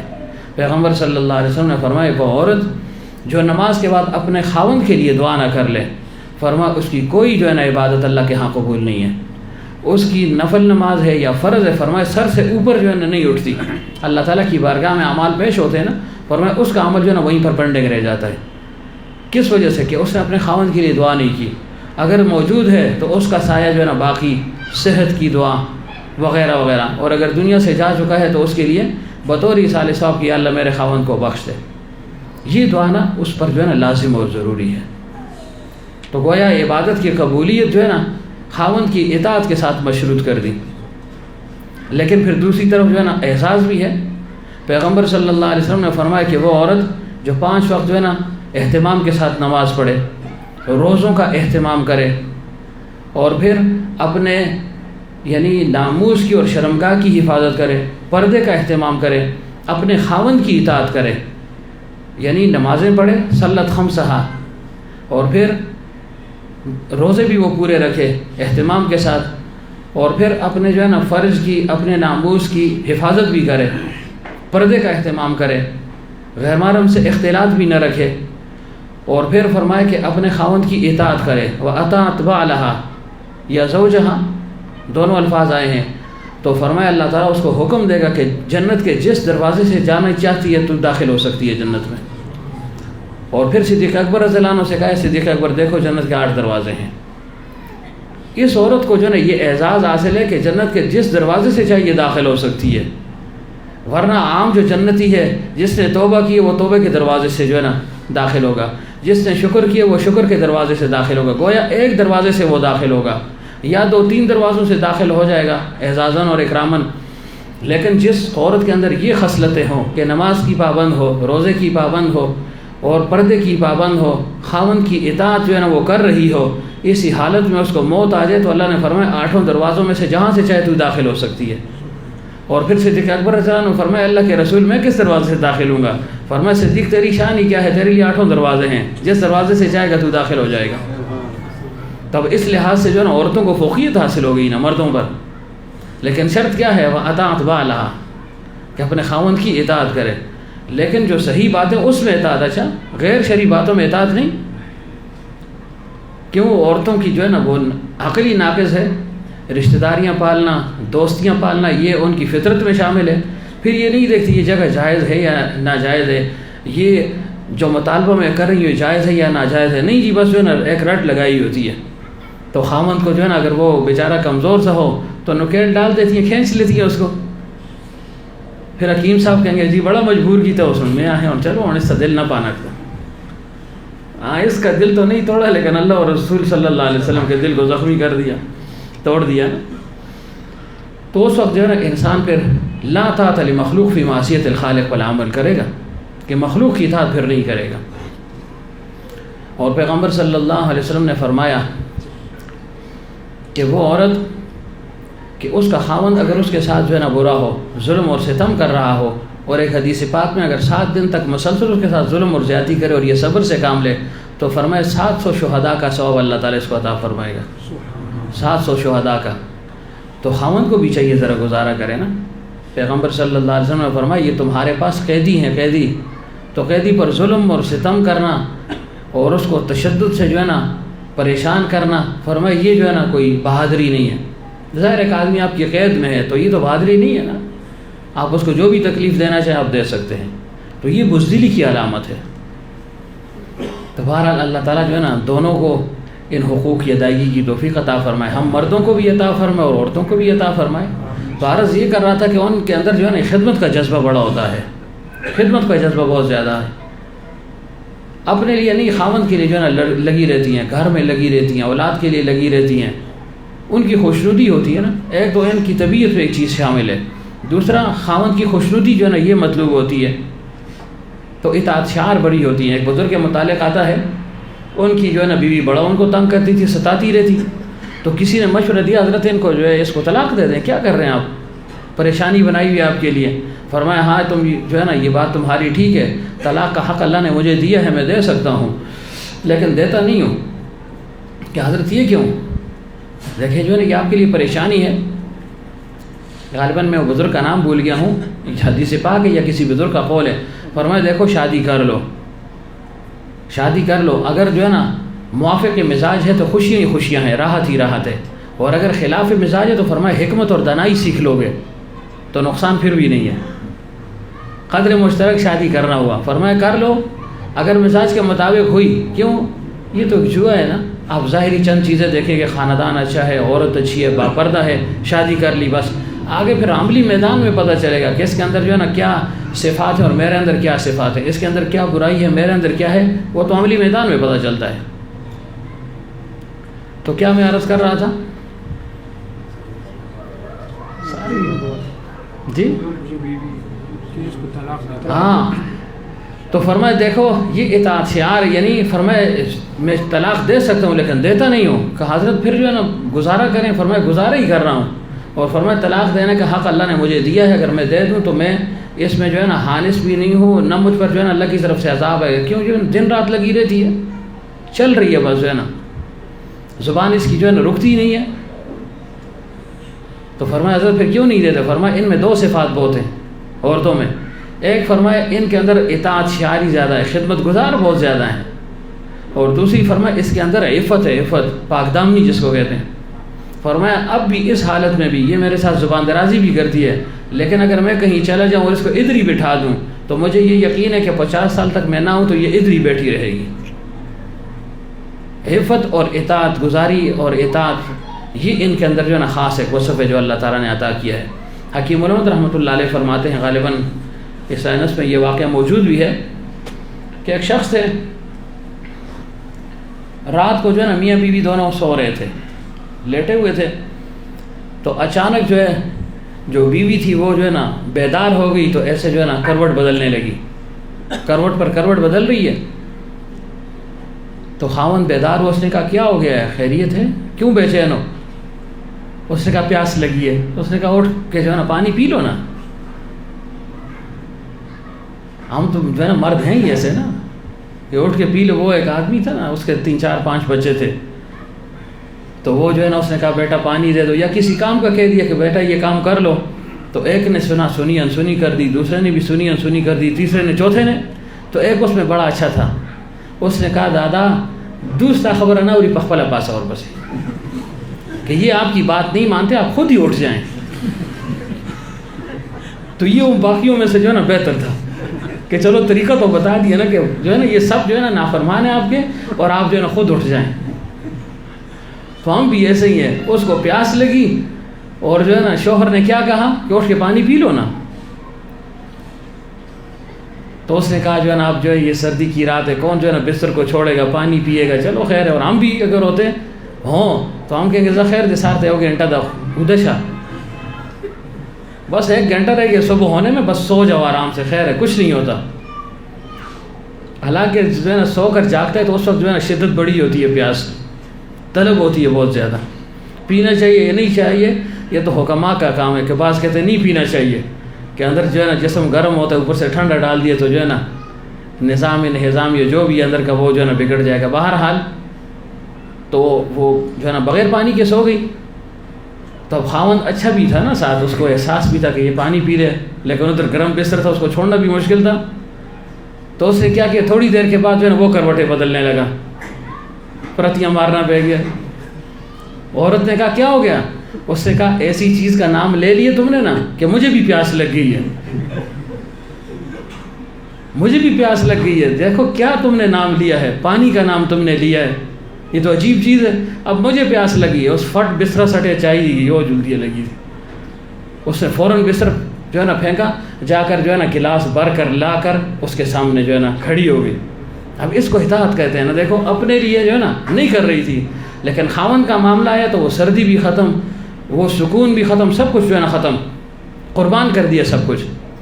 لیکن وہ فہیم آدمی تھا, جب پانی لا کر پیش کر دیا, اس نے کہا کیوں کہ پانی پیو. تم نے کہا پانی. اس نے کہا نہیں, میں نے کہا تم پی لو, پی لو. تمہیں پلانے کا یہ ایک حربہ تھا, ایک گر تھا. تو بڑی سٹ پٹائی کو ہو یہ تو تم نے جو ہے نا میرے ساتھ دھوکہ کر لیا. اس نے کہا نہیں, میں نے کہا تم پانی پی لو. تو یہ پلانے کا ایک طریقہ تھا یہ بھی. تو ایسی اطاعت ہوتی ہے عورتوں کے اندر, اور ہونی بھی چاہیے. شوہر کی اطاعت انتہائی لازم اور ضروری ہے. دیکھیں یہ واقعہ میں نے غالباً وہاں ذکر کیا ہے. ایک دفعہ پیغمبر صلی اللہ علیہ وسلم حضرت فاطمہ رضی اللہ عنہ کے پاس آئے, ان کے گھر تشریف لائے, اس مقصد کے لیے کہ میں اس کو اپنے گھر لے جاؤں. یہ ایک طریقہ ہے نا, جو ہے نا عورت کو اپنے گھر جانا ہوگا, والدین کی زیارت اس پر ضروری ہے, ہفتے میں کم از کم 1 دفعہ جانا یہ اس کا حق ہے. فقہاء نے لکھا ہے بہت دیر بھی ہو جائے تو مہینہ, اور باقی جو اقارب رشتہ دار ہیں 6 ماہ یا 1 سال کے اندر ان کے پاس جانا یہ اس کا حق ہے. ملازہ نہ تھا, ساننی نہیں رہا, میں تو چھوڑ کے آ گیا, یہ اس کا حق ہے. اگر والدین کی خدمت والا کوئی نہ ہو تو بیوی بغیر خاوند کے اجازت کے بھی جا سکتی ہے. سمجھ گئے ٹھیکیدار صاحب؟ اگر جو ہے نا والدین مثلا سسر ہے, ساس ہے آپ کے, اور وہ معذور ہیں, ان کی خدمت والا کوئی نہیں ہے, تو عورت جو ہے نا جا سکتی ہے. خدمت ہے ظاہر ہے, اس کے لیے تو والدین ہے, دوسرے کے لیے ساس اور سسر ہے نا. جیسے ہمارے والدین ہماری بیویوں کے لیے ساس اور سسر کا درجہ رکھتی ہیں, تو ان کو تو پرواہ نہیں ہوتی, لیکن اولاد کو پرواہ ہوتی ہے. تو کیا عرض کر رہا تھا کہ پیغمبر صلی اللہ علیہ وسلم اس نیت سے آئے کہ میں حضرت فاطمہ کو لے جاؤں. جب گھر تشریف لائے تو دیکھا حضرت علی رضی اللہ عنہ موجود نہیں تھے. نہیں یار میں آ گیا تو میں کہنے گیا کڑی کو, نہیں بھائی اس سے پوچھو, اس کی بیوی ہے, کیا پتہ جو ہے نا وہ اس موقع پر چھوڑنا نہ چاہے. ہاں اسے بھی تیسمار خان نہیں بننا چاہیے, ہاں کھل میں مطلب ہے اپنی مرضی نہ لانساں, نہیں موقع محال کو دیکھ لے. اگر جانا ضروری ہو, ظاہر ایک بندہ آیا ہے لینے کے لیے آیا ہے, یا اس نے التجا کر دی ہے کہ اس بیٹی کو یا بہن کو چھوڑ دیا جائے, تو وہ تیسمار خانی نہ کرے کہ نہیں جی میں سوچساں پھر تو سنگ دساں استخارہ کرساں. نہیں, موقع محل کو دیکھ لے. ہاں اگر فی الفور نہیں بیچتا اور وہاں ضرورت بھی فی الفور نہیں ہے تو کہہ دے 2-4 گھنٹے کے بعد میں خود لے آؤں گا یا صبح میں لے آؤں گا. ایسے جو ہے نا ترتیب کے ساتھ, بد اخلاقی کا مظاہرہ نہ کرے کہ بس جی میری بیوی ہے میں جو مرضی کروں. نہیں, یہ بد اخلاقی ہے, یہ کوئی اخلاق نہیں ہے. نہ جو ہے نا اس میں کوئی فخر کی بات ہے, بلکہ اس سے مزید جو ہے نا سسرال والوں کی نگاہ میں انسان گر جاتا ہے کہ یار یہ تو بڑا بد اخلاق آدمی ہے, بے خبر ہی سڑی دے ہوئے, اس کو کوئی پوچھتا بھی نہیں ہے. پھر یہ ویسے خوش ہوتا ہے کہ جی مجھ سے لوگ ڈرتے ہیں. کیا ڈرتے ہیں یار, سانپ سے بھی لوگ ڈرتے ہیں, بس سانپ بن گئے ہو. تو یہ پیغمبر صلی اللہ علیہ وسلم نے تعلیم دی, ورنہ وہ تو پیغمبر وقت ہے, اگر لے جاتے علی رضی اللہ عنہ اس پر اور خوش ہوتے, اور خوش ہو جاتے. لیکن تعلیم امت کے لیے کہ میں پیغمبر وقت ہوں, میں اگر جو ہے نا اپنی بیٹی کی اجازت کے لیے اس کا خاوند کا انتظار کر سکتا ہوں, تو تم جو ہے نا ہما شما کی کیا حیثیت ہے, تمہیں بھی اس پر عمل کرنا چاہیے۔ تو علی رضی اللہ عنہ موجود نہیں تھے، تو فاطمہ رضی اللہ عنہ نے فرمایا کہ ابا جان جائیں؟ فرمایا نہیں، علی نہیں ہے، علی آ جائے رضی اللہ عنہ، اس سے تم اجازت طلب کر لو، میں جو ہے نا اس سے کہہ دوں گا کہ میں اس کو لینے کے لیے آیا ہوں، اگر اس نے خوش دلی کے ساتھ چھوڑ دیا تو میں تمہیں لے جاؤں گا۔ علی رضی اللہ عنہ جو ہے نا کچھ دیر کے بعد آ گئی یا زیادہ وقت گزر گیا، بہرحال پیغمبر صلی اللہ علیہ وسلم وہیں پر ان کا انتظار کرنے لگے کہ جب تک علی نہیں آیا نہیں جائیں گے۔ سمجھ گیا نہیں؟ تو ان چیزوں کو ہم نے بھی مد نظر رکھنا ہے۔ کیوں خاوند ہے، کیا پتہ اس کو ضرورت ہو، اور ادھر سے جو ہے نا اس نے جو ہے نا ایک ہی رٹ لگائی ہے کہ نہیں جی میں لے جاؤں گا جی، میں تو آ گیا ہوں جی۔ بھائی کیوں آئے ہو؟ اطلاع دے کر آ جاتے ہیں نا کہ میں اسے لینے کے لیے آ رہا ہوں، آؤں یا نہ آؤں، آج آؤں، کل آؤں، 2 گھنٹے بعد آؤں، کب آؤں۔ اور اسی طرح اگر گھر والوں کو جو ہے نا چھوڑ دیا ہے سسرال کے ہاں، تو پھر اچانک بھی مت جاؤ کہ جل کے اس سے سرا کھل جلو، السلام علیکم، تیار ہو جلا، یہ بھی جو ہے نا بد تہذیبی ہے۔ تو بہرحال علی رضی اللہ عنہ ہو کے انتظار میں پیغمبر صلی اللہ علیہ وسلم تشریف فرما تھے، یہ اخلاق تھے۔ جب علی رضی اللہ عنہ آئے تو کہا ہے علی اگر تم جو ناراض نہ ہو اور گنجائش ہو تو میری یہ خواہش ہے کہ میں اس فاطمہ کو لے جاؤں 2 4 3 دن کے لیے، 5 دن کے لیے، گھنٹے کے لیے، جو بھی وقت تھا۔ تو علی رضی اللہ عنہ نے کہا اللہ کے رسول صلی اللہ علیہ وسلم آپ مجھ سے بھی اجازت لیں گے کیا؟ جو ہے نا میں آپ کو اجازت دوں گا پھر آپ لے جا کر جائیں گے، اور اگر میں کہوں نہیں، یہ کیسے ہو سکتا ہے کہ میں آپ کی بات کو رد کر دوں اور پھر آپ نے جو ہے نا میرا انتظار کیوں کیا ہے؟ بغیر انتظار کے اس کو لے جاتے، یہ میرے لیے زیادہ خوشی کا مقام تھا۔ تو فرمایا نہیں علی تم جو ہے نا اس کے خاوند ہو، شوہر ہو، اور جب ایک عورت جو ہے نا بیاہی جاتی ہے تو شوہر کا حق بڑھ جاتا ہے، اور اسی طرح مرد کے لیے بھی والدین کے مقابلے میں پھر بیوی اور اولاد کا حق بڑھ جاتا ہے، دونوں طرف۔ تو فرمایا اگر تمہاری اجازت ہو تو جو ہے نا میں لے جاؤں گا۔ یہ تعلیم امت تھی کہ اگر آج پیغمبر صلی اللہ علیہ وسلم بغیر اطلاع کے ایسے بغیر پوچھے لے آتے تو ظاہر ہے آسانی کے لیے ہر ایک جو ہے نا پھر اپنے لیے شریعت میں جو ہے نا آسانیاں ڈھونڈتا ہے کہ دیکھو جی پیغمبر صلی اللہ علیہ وسلم نے یوں کیا تھا، تو ساری امت جو ہے نا اس میں پڑ جاتی۔ پھر آپ بھی دیکھیں اس کی مخالفت تو ہے نا، اس کے مطابق تو کوئی نہیں کرتا، لیکن پیغمبر صلی اللہ علیہ وسلم نے اتنی احتیاط فرمائی ہے۔ اجازت مل گئی تو جب جانے لگے تو حضرت فاطمہ رضی اللہ عنہا نے کہا اے علی آپ بھی ہمارے ساتھ جائیں، میرے پیچھے تو پیغمبر صلی اللہ علیہ وسلم آ چکے ہیں، لیکن میری خواہش ہے کہ آپ بھی میرے ساتھ جائیں، صرف مجھے گھر تک چھوڑنے کے لیے۔ اچھا یہ میرا ذاتی ایک ذوق ہے جس کو میں بیان کر رہا ہوں، وہ یہ کہ اگر عورت جو ہے نا اپنے ماں باپ کے گھر جا رہی ہو تو آپ چھوڑ کر آ جائیں، اگر کوئی انتہائی مجبوری نہ ہو، یہ نہ ہو آپ بھی اس کے سر پر اوپر بیٹھ جائیں ادھر۔ ظاہر ہے یہ جب والدین کے گھر جا رہی ہے تاکہ یہ ذرا ایزی فیل جس کو آپ کہتے ہیں نا، آسانی جو ہے نا محسوس کرے، سہولت اس کو میسر ہو، وہ تو تسی بھی جل کے آئیں بہ گئے نال، تو وہ بیچاری نہ ہلنے کی نہ جھلنے کی۔ اب دیکھیں والدین کے گھر وہ اس کو جو کھایا پیا وہ اہتمام نہیں کرتی، والدین اگرچہ اس کے لیے کرتے ہیں لیکن اس کو اتنا شوق نہیں ہے، تو وہ کہتی ہے نہیں جو ہے نا ان پر بوجھ آتا ہے، یا وہ کہتی ہے میرا اپنا گھر ہے جو پکا وہی میں کھا لوں گی۔ لیکن اگر ساتھ خاون بھی ہو، 30 مرخان بھی نال بیٹھے تو پھر وہ بیچاری لا محالہ کہ جی مڑا جڑا بیٹھے تو کوئی صحیح شے پکائے ہو، نہیں تو پھر مک گالیاں کٹ سی۔ ہماری تو فطرت بھی ایسی ہے نا، کھانے کا کام اچھا ہو نا، پیٹ کا کام، پھر ہم کہتے ہیں مجھ زبردست جڑے جی، مڑا سسرال مجھ تکڑے جی، مجھ اچھے جی، بڑے قدردان ہیں، اور اگر تھوڑی سی کمی آ گئی تو پھر جو ہے نا ہزاروں گالیاں دیتے ہیں۔ تو اس پر بھی عمل کرنے کی کوشش کریں، یہ نہ ساتھ جا کر جو ہے نا چمٹ جائیں، بیٹھ جائیں جی، جدھر وہ جا رہی ہے آپ بھی پیچھے پیچھے جو ہے نا جا رہے ہیں، سمجھ گئے نہیں؟ تو اس چیز کو چھوڑ دیں۔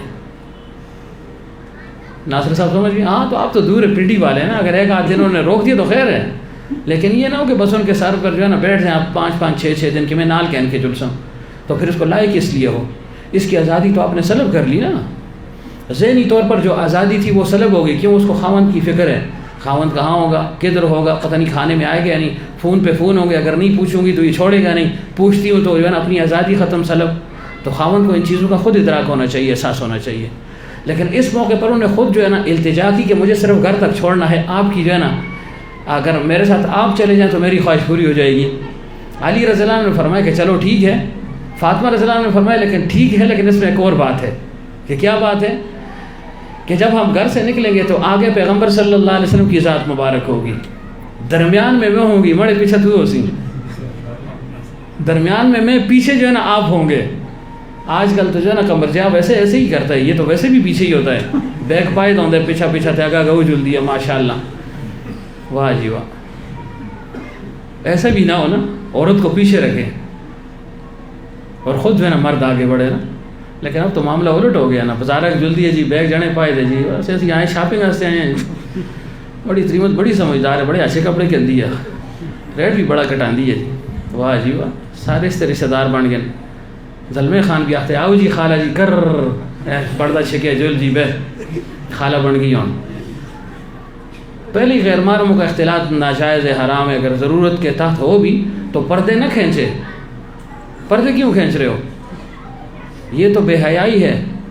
گویا آپ جو ہے نا اس کو الگ کر رہے ہیں, میاں الگ ہے باقی عورتیں الگ ہیں, یہ آپ کی کیا لگتی ہے؟ آپ اس کو علیحدہ بٹھا رہے ہیں. یہ ناجائز فعل ہے.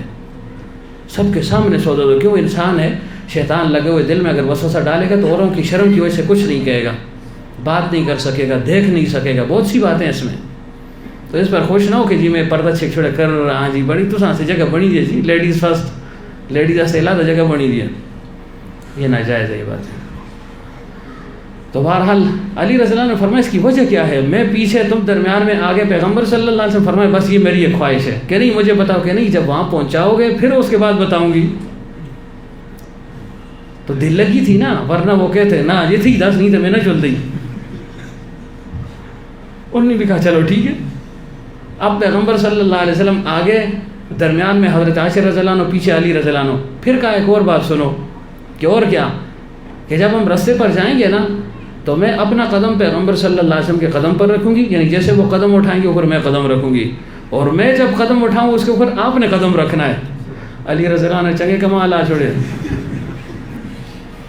کہ جب پیغمبر صلی اللہ علیہ وسلم آگے ہوں گے, جب وہ قدم مبارک اٹھائیں گے ان کے نشان پر میں اپنا قدم رکھوں گی, اور میں جب قدم رکھوں گی تو اپنا قدم آپ نے میرے قدم کے اوپر رکھنا ہے. پل منی بپل ایک دوئے.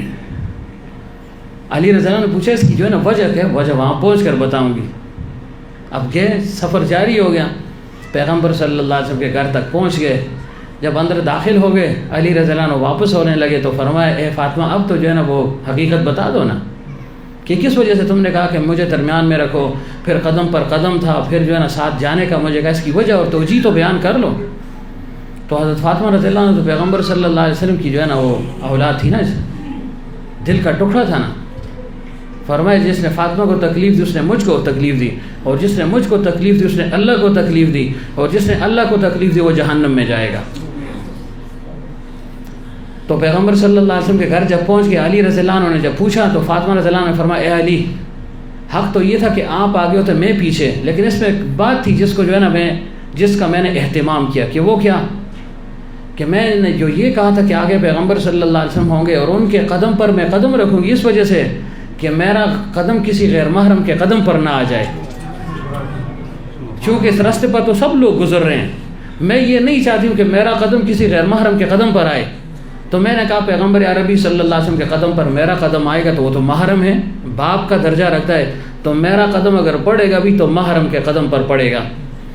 اور تمہیں جو یہ کہا کہ اپنا قدم میرے قدم پر رکھنا, اس وجہ سے کہ اگر آپ پیچھے نہ ہوتے تو ممکن ہے لوگ تو گزرتے ہیں تو کسی غیر محرم کا قدم میرے قدم پر نہ آ جائے, تو میں نے اس وجہ سے کہا کہ آپ کا قدم بھی محرم, میں بھی آپ کے لیے محرم, تو آپ کا قدم میرے قدم پر آ جائے گا, کسی غیر محرم کا قدم جو ہے نا میرے قدم پر نہ پڑے.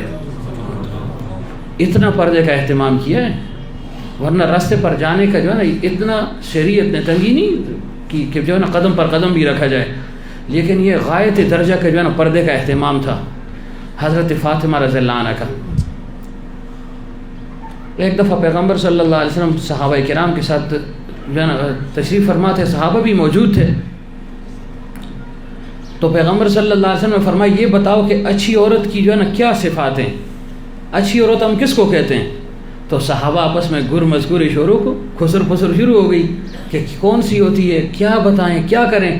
علی رضی اللہ عنہ خاموشی کے ساتھ گھر تشریف لائے, اٹھ کر آگے, اور فاطمہ رضی اللہ عنہ سے پوچھا ہے فاطمہ پیغمبر صلی اللہ علیہ وسلم نے یہ پوچھا ہے کہ جو ہے نا بہترین عورت کون سی ہے, اچھی عورت کون سی ہے, تابعدار عورت کون سی ہے.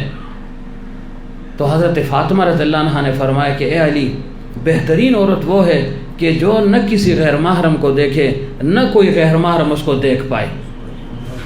یہ بہترین عورت ہے. تو علی رضی اللہ عنہ فوراً آئے, واپس دوڑتے دوڑتے آئے. ابھی یہ مذاکرہ چل رہا تھا, پیغمبر صلی اللہ علیہ وسلم نے فرمایا علی کدھر گئے تھے؟ فرمایا اللہ کے رسول آپ نے کہا بہترین عورت کون ہے تو میں گھر گیا حضرت فاطمہ سے پوچھنے کے لیے. فرمایا کیا کہا اس نے یہ کہا کہ بہترین عورت وہ ہے کہ وہ اس کی نگاہ بھی کسی غیر محرم پر نہ پڑے, اور بہترین عورت وہی ہے کہ اس پر بھی کسی غیر محرم کی نگاہ نہ پڑ جائے. فرمایا ہاں وہ تو میرا دل کا ٹکڑا ہے, یہی بات جو ہے نا حقیقت ہے اور سچ ہے. تو اس پر جو ہے نا مرد بھی عمل کریں گے, عورتیں بھی عمل کریں گی نا. مردوں میں بھی ظاہر بہترین وہی ہے نا کہ وہ کم از کم کسی غیر محرم پر نظر نہ ڈالے. ظاہر بازار جانا اس کی ضرورت ہے, اگر غیر محرم اس پر نظر ڈالتی ہے وہ تو اس کا اپنا معاملہ ہے, لیکن یہ اپنی نگاہ کی حفاظت ضرور کرے گا. تو اتنا جو ہے نا اہتمام کیا ہے حضرت فاطمہ رضی اللہ عنہ نے پردے کا, اور اسی وجہ سے اللہ تعالیٰ نے یہ اعزاز بھی ان کو دیا نا. کیا اعزاز دیا؟ جب اولین و آخرین کا اجتماع ہوگا, پل صراط پر ہر ایک نے گزرنا ہے نا. ام منکم الا واردھا کان علی ربک حتما مقضیا, ہر ایک نے گزرنا ہے. ورود ہے, مرور ہے, دخول ہے. بہرحال مرور کہہ دیں اس کو, دخول کہہ دیں, جو بھی ہے. تو جب حضرت فاطمہ رضی اللہ عنہ کے گزرنے کا وقت ہوگا تو ایک منادی ہوگی, اولین و آخرین کا اجتماع ہوگا. پتہ نہیں اربوں کے حساب سے مخلوق ہوگی, یہ ساری مخلوق ہوگی. اب دیکھیں دنیا میں کتنی آبادی ہے, پتہ نہیں کتنے ارب ہے, اور جو ہے نا اولین و آخرین سارے یہ سب موجود ہوں گے. ان کی موجودگی میں جب حضرت فاطمہ رضی اللہ عنہ پل صراط پر سے گزریں گی, جو ایک منادی ہوگی کہ لوگوں سنو, چاہے انبیاء ہو چاہے غیر انبیاء ہو, چاہے متقی ہو چاہے غیر متقی ہو, چاہے مومن ہو چاہے کافر ہو, اپنی نگاہوں کو جھکا لو, اپنی نگاہوں کو جھکا لو. کیوں؟ اس وقت پیغمبر عربی صلی اللہ علیہ وسلم کی بیٹی حضرت فاطمہ رضی اللہ عنہ پل صراط پر سے گزریں گی, لہٰذا پردے کا اہتمام کرو. تو ساری مخلوق بشمول انبیاء کے اپنی نگاہوں کو جھکا دیں گے. اتنا پردے کا اہتمام کیا حضرت فاطمہ رضی اللہ عنہ نے. اور جب ان کا وصال کا وقت ہوا تو وصال سے پہلے خواب دیکھا انہوں نے. اس خواب کے مطابق عادت مبارک یہ تھی حضرت فاطمہ رضی اللہ عنہ کی کہ ساری رات عبادت کرتی تھی. علی رضی اللہ عنہ سے پوچھتے کہ اگر آپ کو میری ضرورت ہو تو میں عبادت نہ کروں, اگر ضرورت نہ ہو تو میں اپنی عبادت کر لوں. تو علی رضی اللہ عنہ جیسے جیسے موقع ہوتا فرما دیتے کرو یا نہ کرو, تو اجازت دے دیتے تھے کہ بس تم کر لو, اپنا جو ہے نا عبادت کرو, مجھے آپ کی ضرورت نہیں ہے, میں اپنی عبادت کرتا ہوں یا آرام کر لوں گا, آپ اپنی عبادت کریں. تو ساری رات عبادت کرتے تھے. علی رضی اللہ عنہ صبح کی نماز کے لیے چلے گئے مسجد نبوی صلی اللہ علیہ وسلم, چلے گئے. جب واپس آ کر دیکھا تو خلاف معمول حضرت فاطمہ رضی اللہ عنہ کھانا پکا رہی ہیں. یعنی جلدی جلدی, وہ کیا کہتے ہیں اس کو, نہیں وہ میچن ہم اس کو کہتے ہیں, کیا کہتے ہیں اس کو, چکی کیا اس کو جو ہے نا چرخ کہتے ہیں یا کیا چکی, اس کو جو ہے نا گھمایا, آٹا تھوڑا سا نکالا, فوراً جو ہے نا روٹیاں پکانے لگ گئی. دوسری طرف جو ہے نا کپڑے دھونے کا اہتمام بھی کیا, جیسے ہم مشین لگا لیتے ہیں نا, اس وقت تو یہ نہیں تھا, کوئی ٹب سا جو بھی تھا اس میں جو ہے نا کپڑے وغیرہ بھگو دیے یا صابن وغیرہ کا انتظام کیا. ادھر روٹیاں پک رہی ہیں, ادھر جو ہے نا کپڑے دھل رہے ہیں. علی رضی اللہ عنہ نے دیکھا کہ آج اس کو بہت جلدی ہے, اور تیسری طرف جو بچے ہیں حسنین کریمین, ان کو جلدی جلدی نہلایا دہلایا, کپڑے ان کو صاف ستھرے پہنائے, یہ اہتمام بھی کیا. تو علی رضی اللہ عنہ نے فرمایا اے فاطمہ یہ کیا کر رہی ہو, اتنی جلدی کیا ہے, ادھر روٹیاں پک رہی ہیں, ادھر کپڑے دھل رہے ہیں, ادھر بچوں کی صفائی ہو رہی ہے, دیکھو تو ہے نا ساری رات تم نے عبادت کی ہے. ایسے جو ہے نا شفقت جو ہے نا اپنی جو ہے نا بیویوں پر تھی صحابہ کرام کی, ہاتھ سے یوں پکڑا اور فرمایا دیکھو ساری رات تم نے عبادت کی, مجھے کون سی جلدی ہے کہ کھانا جو ہے نا جلدی پک جائے, روٹی جلدی پک جائے, خیر ہے آرام سے جو ہے نا پک جائے گی. آؤ جو ہے نا لے گئے ان کو جو ہے نا چارپائی پر بٹھایا کہ دیکھو تھوڑا آرام کر لو. راشد صاحب کہیں گے ایسے تو آرام ہی آرام داختے ہیں, یار لمبی ہو رہے تم بیغم ایسی, ہاں جی کیوں جی. تو فرمائے دیکھو آرام کر لو, سارا جو ہے نا ساری رات عبادت میں تم نے گزار لی ہے, اور تمہیں کیا جلدی پڑی ہے, اور آج دیکھو کپڑوں کی ضرورت کیا تھی, ابھی جو ہے نا صبح سویرے جو ہے نا کپڑے دھل رہے ہیں, اور یہ بچوں کو کیوں نہلایا دہلایا, ان کو کیوں جو ہے نا کپڑے وغیرہ پہنائے, اس کی وجہ کیا ہے. فرمائے اے علی اس کی کوئی خاص وجہ کہ مجھے بتاؤ کیا وجہ ہے. فرمائے دیکھو میں دنیا سے جا رہی ہوں, میں دنیا سے جا رہی ہوں, اس وجہ سے اہتمام کر رہی ہوں, کھانا اس لیے پکا رہی ہوں کہ میرے بعد کیا پتہ تمہیں کوئی کھانا پکانے والا ملے نہ ملے. یعنی سر دست نہ ملے، اس وجہ سے کھانا پکا دیا۔ کپڑے اس لیے تمہارے دھوئے کہ میرے جانے کے بعد چونکہ غم ہوگا، تکلیف ہوگی، رنجیدہ ہوگے تمہارے کپڑے دھونے والا کوئی نہیں ہوگا، دھلے ہوئے کپڑے تمہیں مل جائیں، اس وجہ سے کپڑے دھو رہی ہوں۔ اور فرمایا کہ ان بچوں کو اس لیے جو ہے نا نئے کپڑے وغیرہ پہنائے، صاف ستھرے کیے کہ میں چلے گی پھر ان کو جو ہے نا کون پوچھے گا، تاکہ تمہیں فی الفور ان کی تکلیف اور اذیت جو ہے نا وہ نہ ہو، کم از کم 2 4 10 دن 15 دن تک بچے صاف ستھرے تو رہیں، تو میں دنیا سے جا رہی ہوں۔ تو علی رضی اللہ عنہ نے فرمایا یہ کیسی باتیں کرتی ہو فاطمہ، یہ کیسی باتیں کر رہی ہو، تمہیں کس نے کہا کہ تم جا رہی ہو، اور ایسی باتیں مت کرو، اس بات سے جو ہے نا میرا دل جو ہے نا تم نے زخمی کر دیا ہے، دیکھو یہ بچے ہیں چھوٹے چھوٹے، ان کو کس کے حوالے کر کے جا رہی ہو۔ تو فاطمہ رضی اللہ عنہ نے فرمایا کہ علی میں نے خواب دیکھا ہے، میں نے خواب یہ دیکھا ہے کہ پیغمبر عربی صلی اللہ علیہ وسلم میرے اس حجرے میں، اس گھر میں تشریف لائے ہیں، پھر رہے ہیں ایسے اس کمرے میں، اور مجھے کہتے ہیں کہ اے فاطمہ کب سے میں تمہارا منتظر ہوں، کب آؤ گی ہمارے پاس۔ پیغمبر صلی اللہ علیہ وسلم کا جب وصال مبارک ہوا، وصال سے پہلے فاطمہ رضی اللہ عنہ چونکہ غمزدہ تھی، ظاہر بیٹی تھی، تو پیغمبر صلی اللہ علیہ وسلم کو دیکھ کر یہ رو رہی تھی کہ اب یہ دنیا سے جانے والے ہیں، تو پیغمبر صلی اللہ علیہ وسلم کو قریب کیا، اپنے سینے مبارک کے ساتھ لگایا، کان میں سرگوشی کی، تو فاطمہ رضی اللہ عنہ رونے لگ گئی، تھوڑی دیر کے بعد مسکرانے لگ گئی۔ حضرت عائشہ رضی اللہ عنہ نے پوچھا فاطمہ دیکھو میں بھی تمہاری ماں کی حیثیت سے مجھے یہ حقیقت بتاؤ، فرمایا نہیں بتاؤں گی، یہ حقیقت اس موقع پر میں نہیں بتا سکتی ہوں، کہ نہیں مجھے بتاؤ، کہ نہیں ابھی نہیں بتاتی ہوں، پھر بعد میں بتا دوں گی۔ تو جب پیغمبر صلی اللہ علیہ وسلم وصال فرما گئے، تدفین وغیرہ سب ہو گئی، تو حضرت عائشہ نے فرمایا دیکھو میرا بھی تجھ پر حق ہے نا، سگی ماں نہ صحیح لیکن میں ماں کی حیثیت سے تو ہوں، ماں کا درجہ تو رکھتی ہوں، بتاؤ تم ہنسی کیوں، پہلے روئی پھر ہنسی کیوں؟ فرمایا اس وجہ سے کہ پیغمبر صلی اللہ علیہ وسلم نے فرمایا اے فاطمہ میں جانے والا ہوں، میں رکنے والا نہیں ہوں، اب میں صحتیاب نہیں ہوں گا، اسی بیماری میں دنیا سے چلا جاؤں گا۔ تو اس غم کو، اس بات کو سن کر میں رو پڑی، اور فرمایا پھر جو ہے نا ہنسنے کیوں لگ گئی تھی، کیوں ہنس پڑی؟ فرمایا پیغمبر صلی اللہ علیہ وسلم نے فرمایا اے فاطمہ غم نہ کرنا، میرے بعد میرے اہل و عیال میں سب سے پہلے تیری میرے ساتھ ملاقات ہوگی۔ اس پر میں ہنس پڑی کہ چلو میں بھی جلدی جو ہے نا اپنے باپ کے ساتھ، پیغمبر عربی صلی اللہ علیہ وسلم کے ساتھ ملاقات کر لوں گی۔ تو 6 ماہ بعد ان کا وصال ہو گیا تھا، 6 ماہ بعد۔ تو انہوں نے کیا کہا کہ پیغمبر صلی اللہ علیہ وسلم نے فرمایا کہ اے عائشہ میں تمہارے انتظار میں ہوں، کب آؤ گی؟ اور پھر فرمایا اے عائشہ آج تو نے روزہ رکھا ہے؟ کہ ہاں میں نے رکھا ہے۔ فرمایا عائشہ کس سے روزہ رکھا ہے؟ سحری میں کیا کچھ تھا؟ سحری میں کیا تھا؟ غربت کا زمانہ تھا۔ جب حضرت فاطمہ کی شادی ہوئی تو پیغمبر صلی اللہ علیہ وسلم نے فرمایا بیٹی دیکھو علی سے کسی چیز کا مطالبہ نہیں کرنا، مفلس ہے، غریب ہے، کچھ بھی نہیں ہے اس کے پاس، جو آئے جو ملے وہ کھا لینا، صبر سے کام لینا، علی سے فرمائشیں مت کرنا۔ اب تو فرمائشوں پر فرمائش ہے نا، تبھی گھر جو ہے نا بگڑ جاتے ہیں، پورا ہی نہیں کر سکتا مرد جو ہے نا، عورت کہتی ہے نہیں جی یہ بھی ہونا چاہیے، یہ بھی ہونا چاہیے، نہیں، اس کی پسلی کو دیکھے، اس کی استطاعت کو دیکھے، اس کے مطابق وہ مطالبہ کر سکتی ہے حدود کے اندر۔ لیکن حضرت علی رضی اللہ عنہ سے انہوں نے کہا فرمایا کہ مطالبہ تم نے نہیں کرنا بیٹی علی سے، کیونکہ اس کے پاس کچھ نہیں ہے۔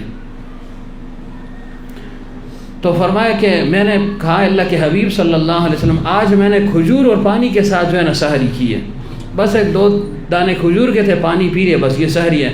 فرمایا دیکھو سحری تو تم نے علی کے گھر میں کر لی، افطاری کا انتظام میں کر رہا ہوں تمہارے لیے۔ تو اے علی میں دنیا سے جا رہی ہوں، اب جو ہے نا میں بچنے والی نہیں ہوں۔ یہ جو ہے نا خواب ہے۔ علی رضی اللہ عنہ پھر جو ہے نا بلک بلک کر رونے لگے۔ فرمایا دیکھو یہ کیسی باتیں کرتی ہو، دیکھو خواب ہی ہے، کیا پتہ اس کی تعبیر ابھی واقعہ ہو، دیر سے واقعہ ہو، تو دیکھو یہ بچے بہت چھوٹے ہیں۔ لیکن انہوں نے فرمایا نہیں دیکھو میں جا رہی ہوں، اب جو ہے کہہ دیا تم کو، اور یہ تمہارے لیے جو ہے نا سب کچھ کر رہی ہوں۔ عہد اطاعت جو ہے نا گزار بیوی تھی فاطمہ رضی اللہ عنہ۔ اور پھر فرمایا اے علی 3 وصیتیں تمہیں کر کے جا رہی ہوں، میری 3 وصیتیں سن لو۔ علی رضی اللہ عنہ نے فرمایا کہ بالکل ضرور بتاؤ، آج تک کبھی آپ نے کوئی فرمائش نہیں کی، کوئی بات مجھ سے نہیں کی، کسی چیز کا مطالبہ بھی نہیں کیا پیغمبر صلی اللہ علیہ وسلم کے کہنے پر، بولو کیا کہہ رہی ہو؟ فرمایا دیکھو علی جب میں مر جاؤں نا، میرے بعد فی الفور اپنی شادی کا اہتمام کرنا، بغیر نکاح کے نہیں رہنا، تم جوان ہو، تمہیں ضرورت ہوگی، خواہشات ہیں انسان کے اندر، لہٰذا میری موت کے بعد شادی ضرور کرنا۔ یہ امت کے لیے تعلیم تھی، یہ نہ ہو کہ بس چلو جی مطلب استبیو خدا ہی صبر دے ہوئے پتہ نہیں سکے گا لوگ، یہ سمجھ گیا نہیں؟ تو بڑی باتیں یہ نہیں سوچتا بھائی یہ موقع مجھ پر بھی آ سکتے ہیں، جو آج میرے باپ پر آئے ہیں یا میرے بھائی پر جو آیا ہے یہ کسی پر بھی آ سکتا ہے۔ تو ظاہر ہے اس کے اندر اللہ نے خواہشات کو رکھا ہے، ان خواہشات کی تکمیل کہاں ہوگی؟ اس کے لیے ظاہر ہے اللہ تعالیٰ نے یہ ایک ذریعہ بنایا ہے نا، لیسکنوا الیہا، اس سے تم سکون حاصل کر لو۔ ہمارے ہاں تو یہ بھی ایک مصیبت ہے نا کہ اگر شادی کوئی کرنا چاہے، کوئی دینا بھی چاہے، تو درمیان میں اولاد بہن بھائی رکاوٹ بن جاتے ہیں کہ نہیں جی نہیں کرنی، کیوں؟ پتہ نہیں جی کل وراثت میں کوئی اور شریک ہو جلسی، دقیانوسی جو ہے نا سوچ۔ کہتے دینداروں کو کہ یہ جو ہے نا زمانے جاہلیت والے دقیانوس ایکسٹریمزم ہے کہ کیا ہے، انتہا پسند ہے، اور اپنی انتہا پسندی کو نہیں دیکھتے کہ ہم جاہلیت کی جو ہے نا وہ پرانی رسوم کو زندہ کر رہے ہیں کہ نہیں جی شادی نہیں ہونی چاہیے، کیا پتہ اولاد آ جائے، اور پھر دعائیں کرتے رہتے ہیں یا اللہ اس کو اولاد نہ ملے۔ اب ایک آوئی بگڑا ہوا ہے۔ تو فرمائے اے علی میرے بعد شادی ضرور کرنا، یہ ایک وصیت اور نصیحت۔ فرمائے دوسری، بولو کیا ہے دوسری؟ کیا ہے؟ فرمائے دیکھو جب تم شادی کر لو گے تمہاری بیوی کے تم پر حقوق ہوں گے، حقوق کی ادائیگی لازم ہے۔ میں تم سے ایک جو ہے نا وصیت اور گزارش کرتی ہوں، درخواست کرتی ہوں، یہ بچے بڑے چھوٹے ہیں، حسن اور حسین بڑی جو ہے نا چھوٹی عمر میں ان کو چھوڑ کر جا رہی ہوں، 29 دن اپنی بیوی کے پاس رہنا، ایک دن ان بچوں کو اپنے ساتھ اپنے بستر پر سلانا۔ کیوں؟ ان کو ماں کی محبت جو ہے نا تم ہی اب جو ہے نا دے سکتے ہو، اور کوئی ان کو ماں کی محبت نہیں دے سکتا میرے علاوہ۔ ان بچوں کو چھوڑنا نہیں ہے، تمہاری بیوی کا حق اپنی جگہ پر۔ دیکھیں فاطمہ تو زہرا نے کیا فرمایا، یہ نہیں کہا کہ بیوی آئی تو اس کو کنارے لا چھوڑی، جنگنگ نہیں چھوڑنا۔ فرمایا دیکھو اس کا بھی حق ہے لیکن اس کا حق زیادہ ہے۔ فرمایا ایک دن کم از کم مہینے میں ایک دن مخصوص کر لینا، ان بچوں کے ساتھ پیار کرنا، ان کے قریب آنا، ان کو اپنے گھر لے جانا یا ان کے پاس آ جانا، ان کو اپنے ساتھ سلانا، ان کو جو ہے نا باپ کی محبت بھی دینا، ماں کی محبت بھی دینا۔ دیکھو یہ بہت چھوٹے جو ہے نا میں چھوڑ کر جا رہی ہوں۔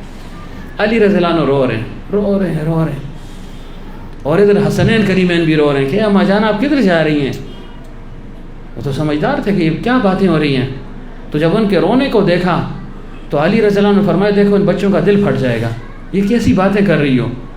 تو انہوں نے کہا کہ ایسے کرو بیٹو، جاؤ حسنین کریمین سے کہا جاؤ اپنے نانا کی جو ہے نا یعنی اس پر چلے جاؤ روضہ مبارک پر، وہاں پر اپنا بھی سلام پیش کرو، میرا بھی سلام پیش کر لو، جاؤ۔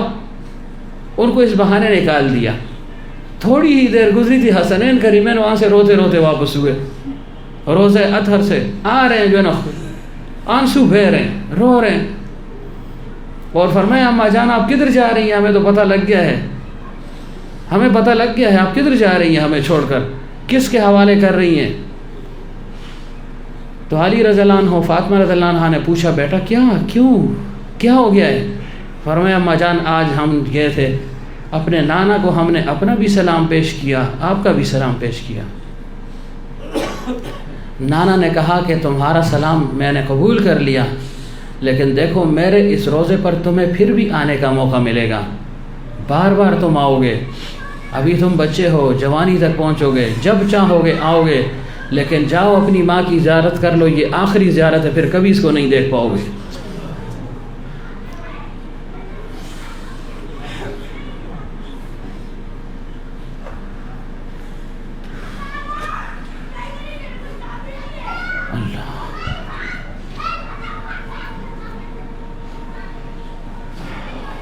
اور فرمایا کہ نانا جان نے یہ کہا ہے کہ تمہاری والدہ کے افطاری کا انتظام میں نے کیا ہے، بیٹھو جاؤ جو ہے نا اپنی ماں کی زیارت کر لو، کیا پتہ یہ نعمت پھر تمہیں ملے یا نہ ملے، یہ غنیمت ہے تمہارے لیے، جاؤ اس کی زیارت کر لو۔ علی رضی اللہ عنہ نے ان کے جو ہے نا دلاسا دیا، کیا دلاسا تھا، خود بھی غمزدہ تھے، اور جو ہے نا ان کو بھی جو ہے نا تسلی دی۔ پھر فرمایا فاطمہ تیسری کوئی بات ہے؟ فرمایا ہاں تیسری ایک نصیحت ہے، ایک وصیت ہے، وہ بھی سن لو۔ حضرت علی رضی اللہ عنہ نے فرمایا وہ کیا ہے؟ فاطمہ رضی اللہ عنہ نے فرمایا علی دیکھو دنیا سے سب نے جانا ہے، پیغمبر عربی صلی اللہ علیہ وسلم چلے گئے، ایسے ہی لوگ جا رہے ہیں، آج میں جا رہی ہوں، کل آپ نے بھی جانا ہے، ساری دنیا نے دنیا سے جانا ہے، کوئی بھی جو ہے نا زیرو اس دنیا میں باقی نہیں رہے گا۔ اور پھر یہ بھی ہمیں یقین ہے کہ ایمان کے ساتھ جائیں گے تو پیغمبر عربی صلی اللہ علیہ وسلم کے حوض کوثر پر ہماری ملاقات ہوگی، وہاں ملاقات ہوگی۔ لیکن علی میں تمہارے سامنے ہاتھ جوڑتی ہوں،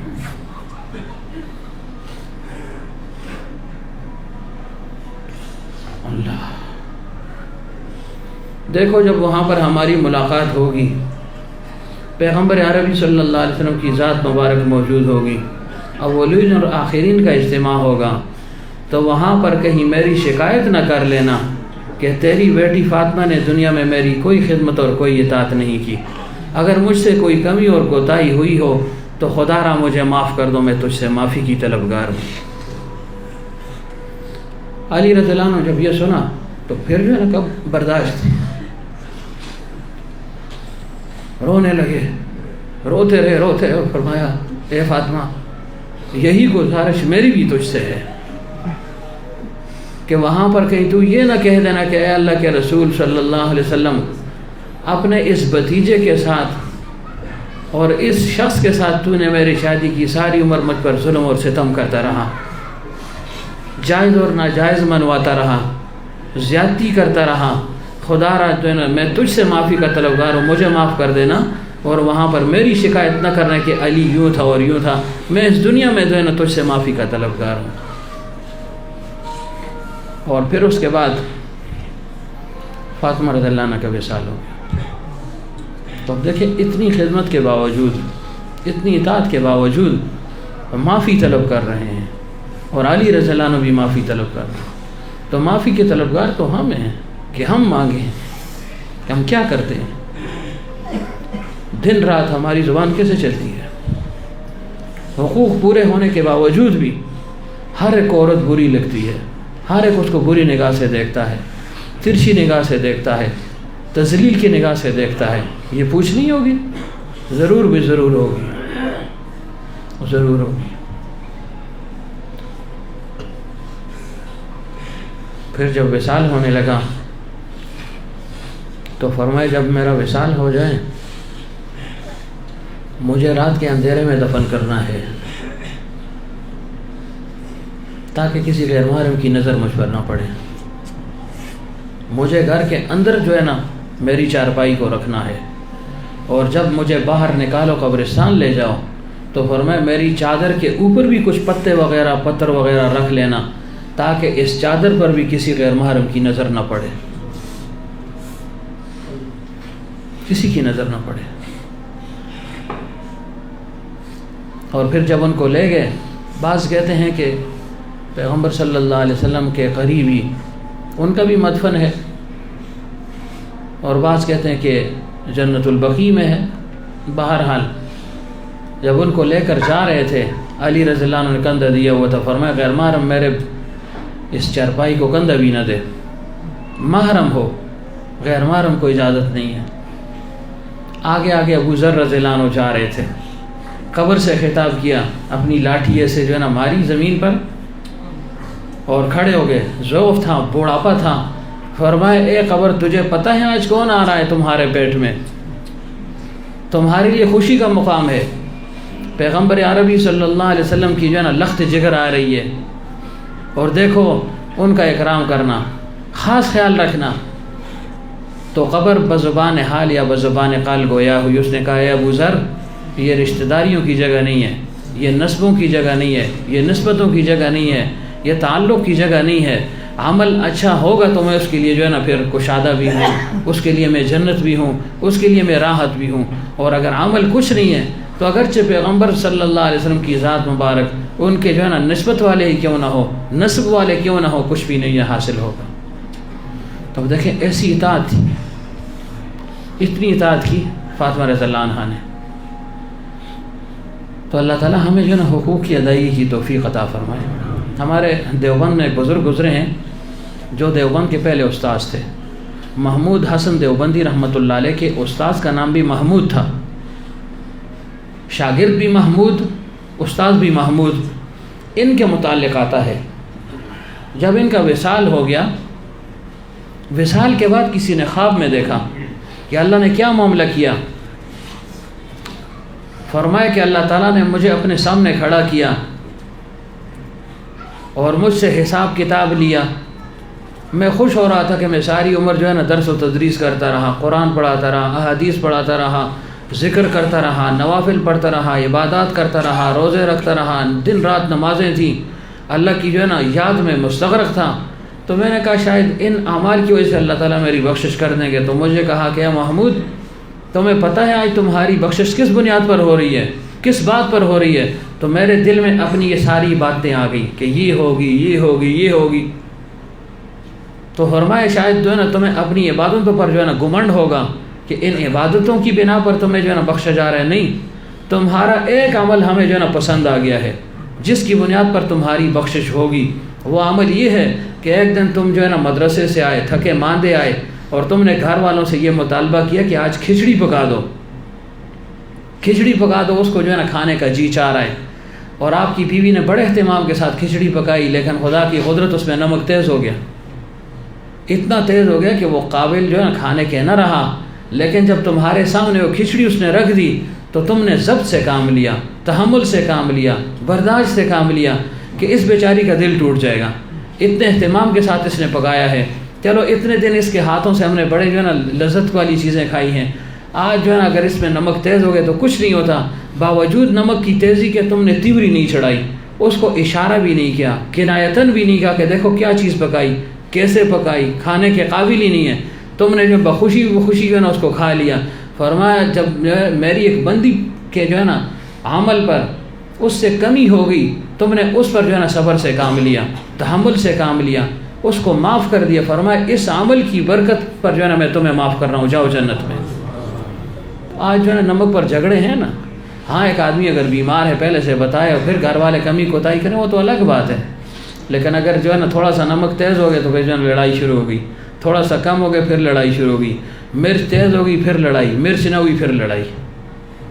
حالانکہ وہ انسان ہے ساری عمر وہ اچھی پکاتی رہی، آج اگر کم ہو گیا تو کیا ہے، آج اگر بڑھ گیا تو کیا ہے، لیکن نہیں، ہمارا جو ہے نا وہ پارا پھر اترتا ہی نہیں ہے، تو اللہ تعالیٰ پھر جو ہے نا خود وہاں پر پارے اتار دے گا انسان کے۔ تو اللہ تعالیٰ ہمیں حقوق کی ادائیگی کی توفیق عطا فرمائے، پھر انشاءاللہ مزید آگے بیان کریں گے۔ وآخر دعوانا الحمدللہ رب العالمین۔ ذکر کر لیں تھوڑا سا۔ اللہ اللہ اللہ اللہ اللہ اللہ اللہ اللہ اللہ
اللہ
جل جلالہ 10 دفعہ درود شریف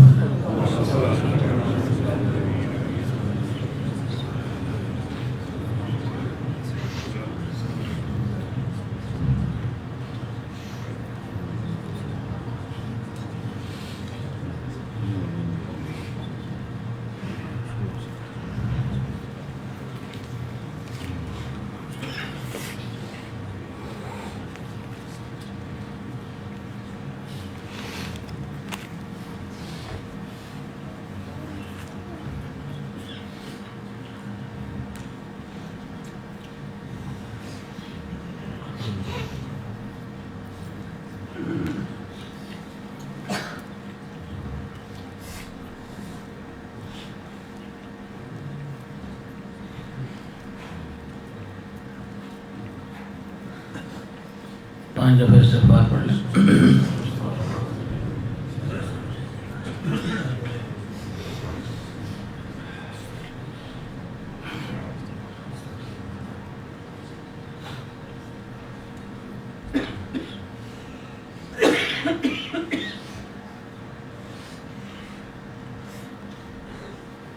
تین دفعہ سورہ اخلاص.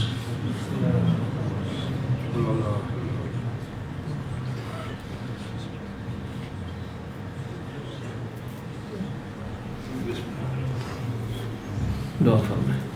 یا اللہ ہمارے اس پرشن کو قبول فرما. جو سنا یا اللہ اس پر عمل کی توفیق عطا فرما. اپنے حبیب صلی اللہ علیہ وسلم کے اللہ کامل اتباع نصیب فرما. ہر سنت پر یا اللہ عمل کی توفیق عطا فرما. اپنا تعلق خاص، اپنی معرفت اور محبت یا اللہ ہم سب کو نصیب فرما دے. نفس و شیطان کے مقاصد سے اللہ ہم سب کو محفوظ فرما دے. اللہ آگے سے، پیچھے سے، دائیں سے، بائیں سے، اوپر سے، نیچے سے، ہر طرف سے نفس مارا اور شیطان مردود سے اللہ ہم سب کی حفاظت فرما دے. اپنی حفاظت اور احسان میں اللہ ہم سب کو لے لے. اللہ ہم سب کی کامل اصلاح فرما دے. اللہ خسائل سے اللہ ہم سب کو متصف فرما دے. اللہ رسائل ہم سب سے نکال دے. اللہ حقوق کی ادائیگی کی اللہ توفیق عطا فرما دے. اللہ کمی کوتاہی ہوئی ہے اللہ سے اللہ عفو درگزر کا معاملہ فرما دے. اس کا ثواب اللہ ہمارے شیخ علی مقام کو پہنچا دے. درجات علی ان کو نصیب فرما. قبر پر اللہ انوارات کی بارش نازل فرما. زمرے اولیاء میں وہ مقام عطا فرما تیری شان کے ساتھ لائق ہے. اپنے حبیب صلی اللہ علیہ وسلم کی اللہ دائمی رفاقت اور صحبت نصیب فرما. ان کے فیضات سے ہم سب کو بہرامند فرما. ان کے فیضات دنیا میں عام اور تام فرما. دنیا کے کونے کونے تک پہنچا دے. ہم سب کو اللہ ذریعے کے طور پر استعمال فرما. یا اللہ جتنے بھی موجود ہیں یا غائب ہیں اللہ جس کے دل میں جو بھی جائز شرعی حاجت ہے اللہ غیبی خزائن سے اس کو پورا فرما دے. یا اللہ جو پریشان حال ہیں ان کے پریشانیوں کو دور فرما دے. اللہ یا اللہ جو مقروض ہیں قرض کی ادائیگی کی صورتیں پیدا فرما دے. جو بھی اولاد ہے اللہ ان کو نیک نارینہ صالح اولاد عطا فرما دے. جن کے اولاد نافرمان ہے اللہ ان کو فرما بردار بنا دے. جو رشتوں کی طلب میں اللہ سنت کے مطابق اچھے رشتے سب کو نصیب فرما دے. رزق حلال ہم سب کا وسیع فرما دے. اللہ جو بے روزگار ہیں ان کو اللہ رزق حلال کی اللہ نصیب فرما دے. وسعت اور فراخی ہم سب کو نصیب فرما. فقر اور تنگدستی سے اللہ ہم سب کو محفوظ فرما دے. جتنے بھی بیمار ہیں اس محفل میں، گھروں میں، اسپتالوں میں، جہاں کہیں بھی ہیں سب کو صحت کامل عطا فرما. یہ ہمارے دوست ہیں تسکین صاحب، ان کے بھائی ہیں جاوید صاحب، وہ بیمار ہیں. اس کے علاوہ اور بھی ہمارے دوست ہیں. یا اللہ سب کو صحت کاملہ عاجلہ دائمہ مستمرہ نصیب فرما. اس بیماری کی رحمت کو اللہ صحت کی رحمت میں بدل دے. جلد از جلد سب کو کامل اطمینان قلب اور سکون نصیب فرما. جتنے بھی اللہ ہمارے عزیز اقارب رشتہ دار دوست احباب پیر بھائی مسلمان دنیا سے جا چکے ہیں سب کو بخش دے. سب کی قبروں کو منور فرما.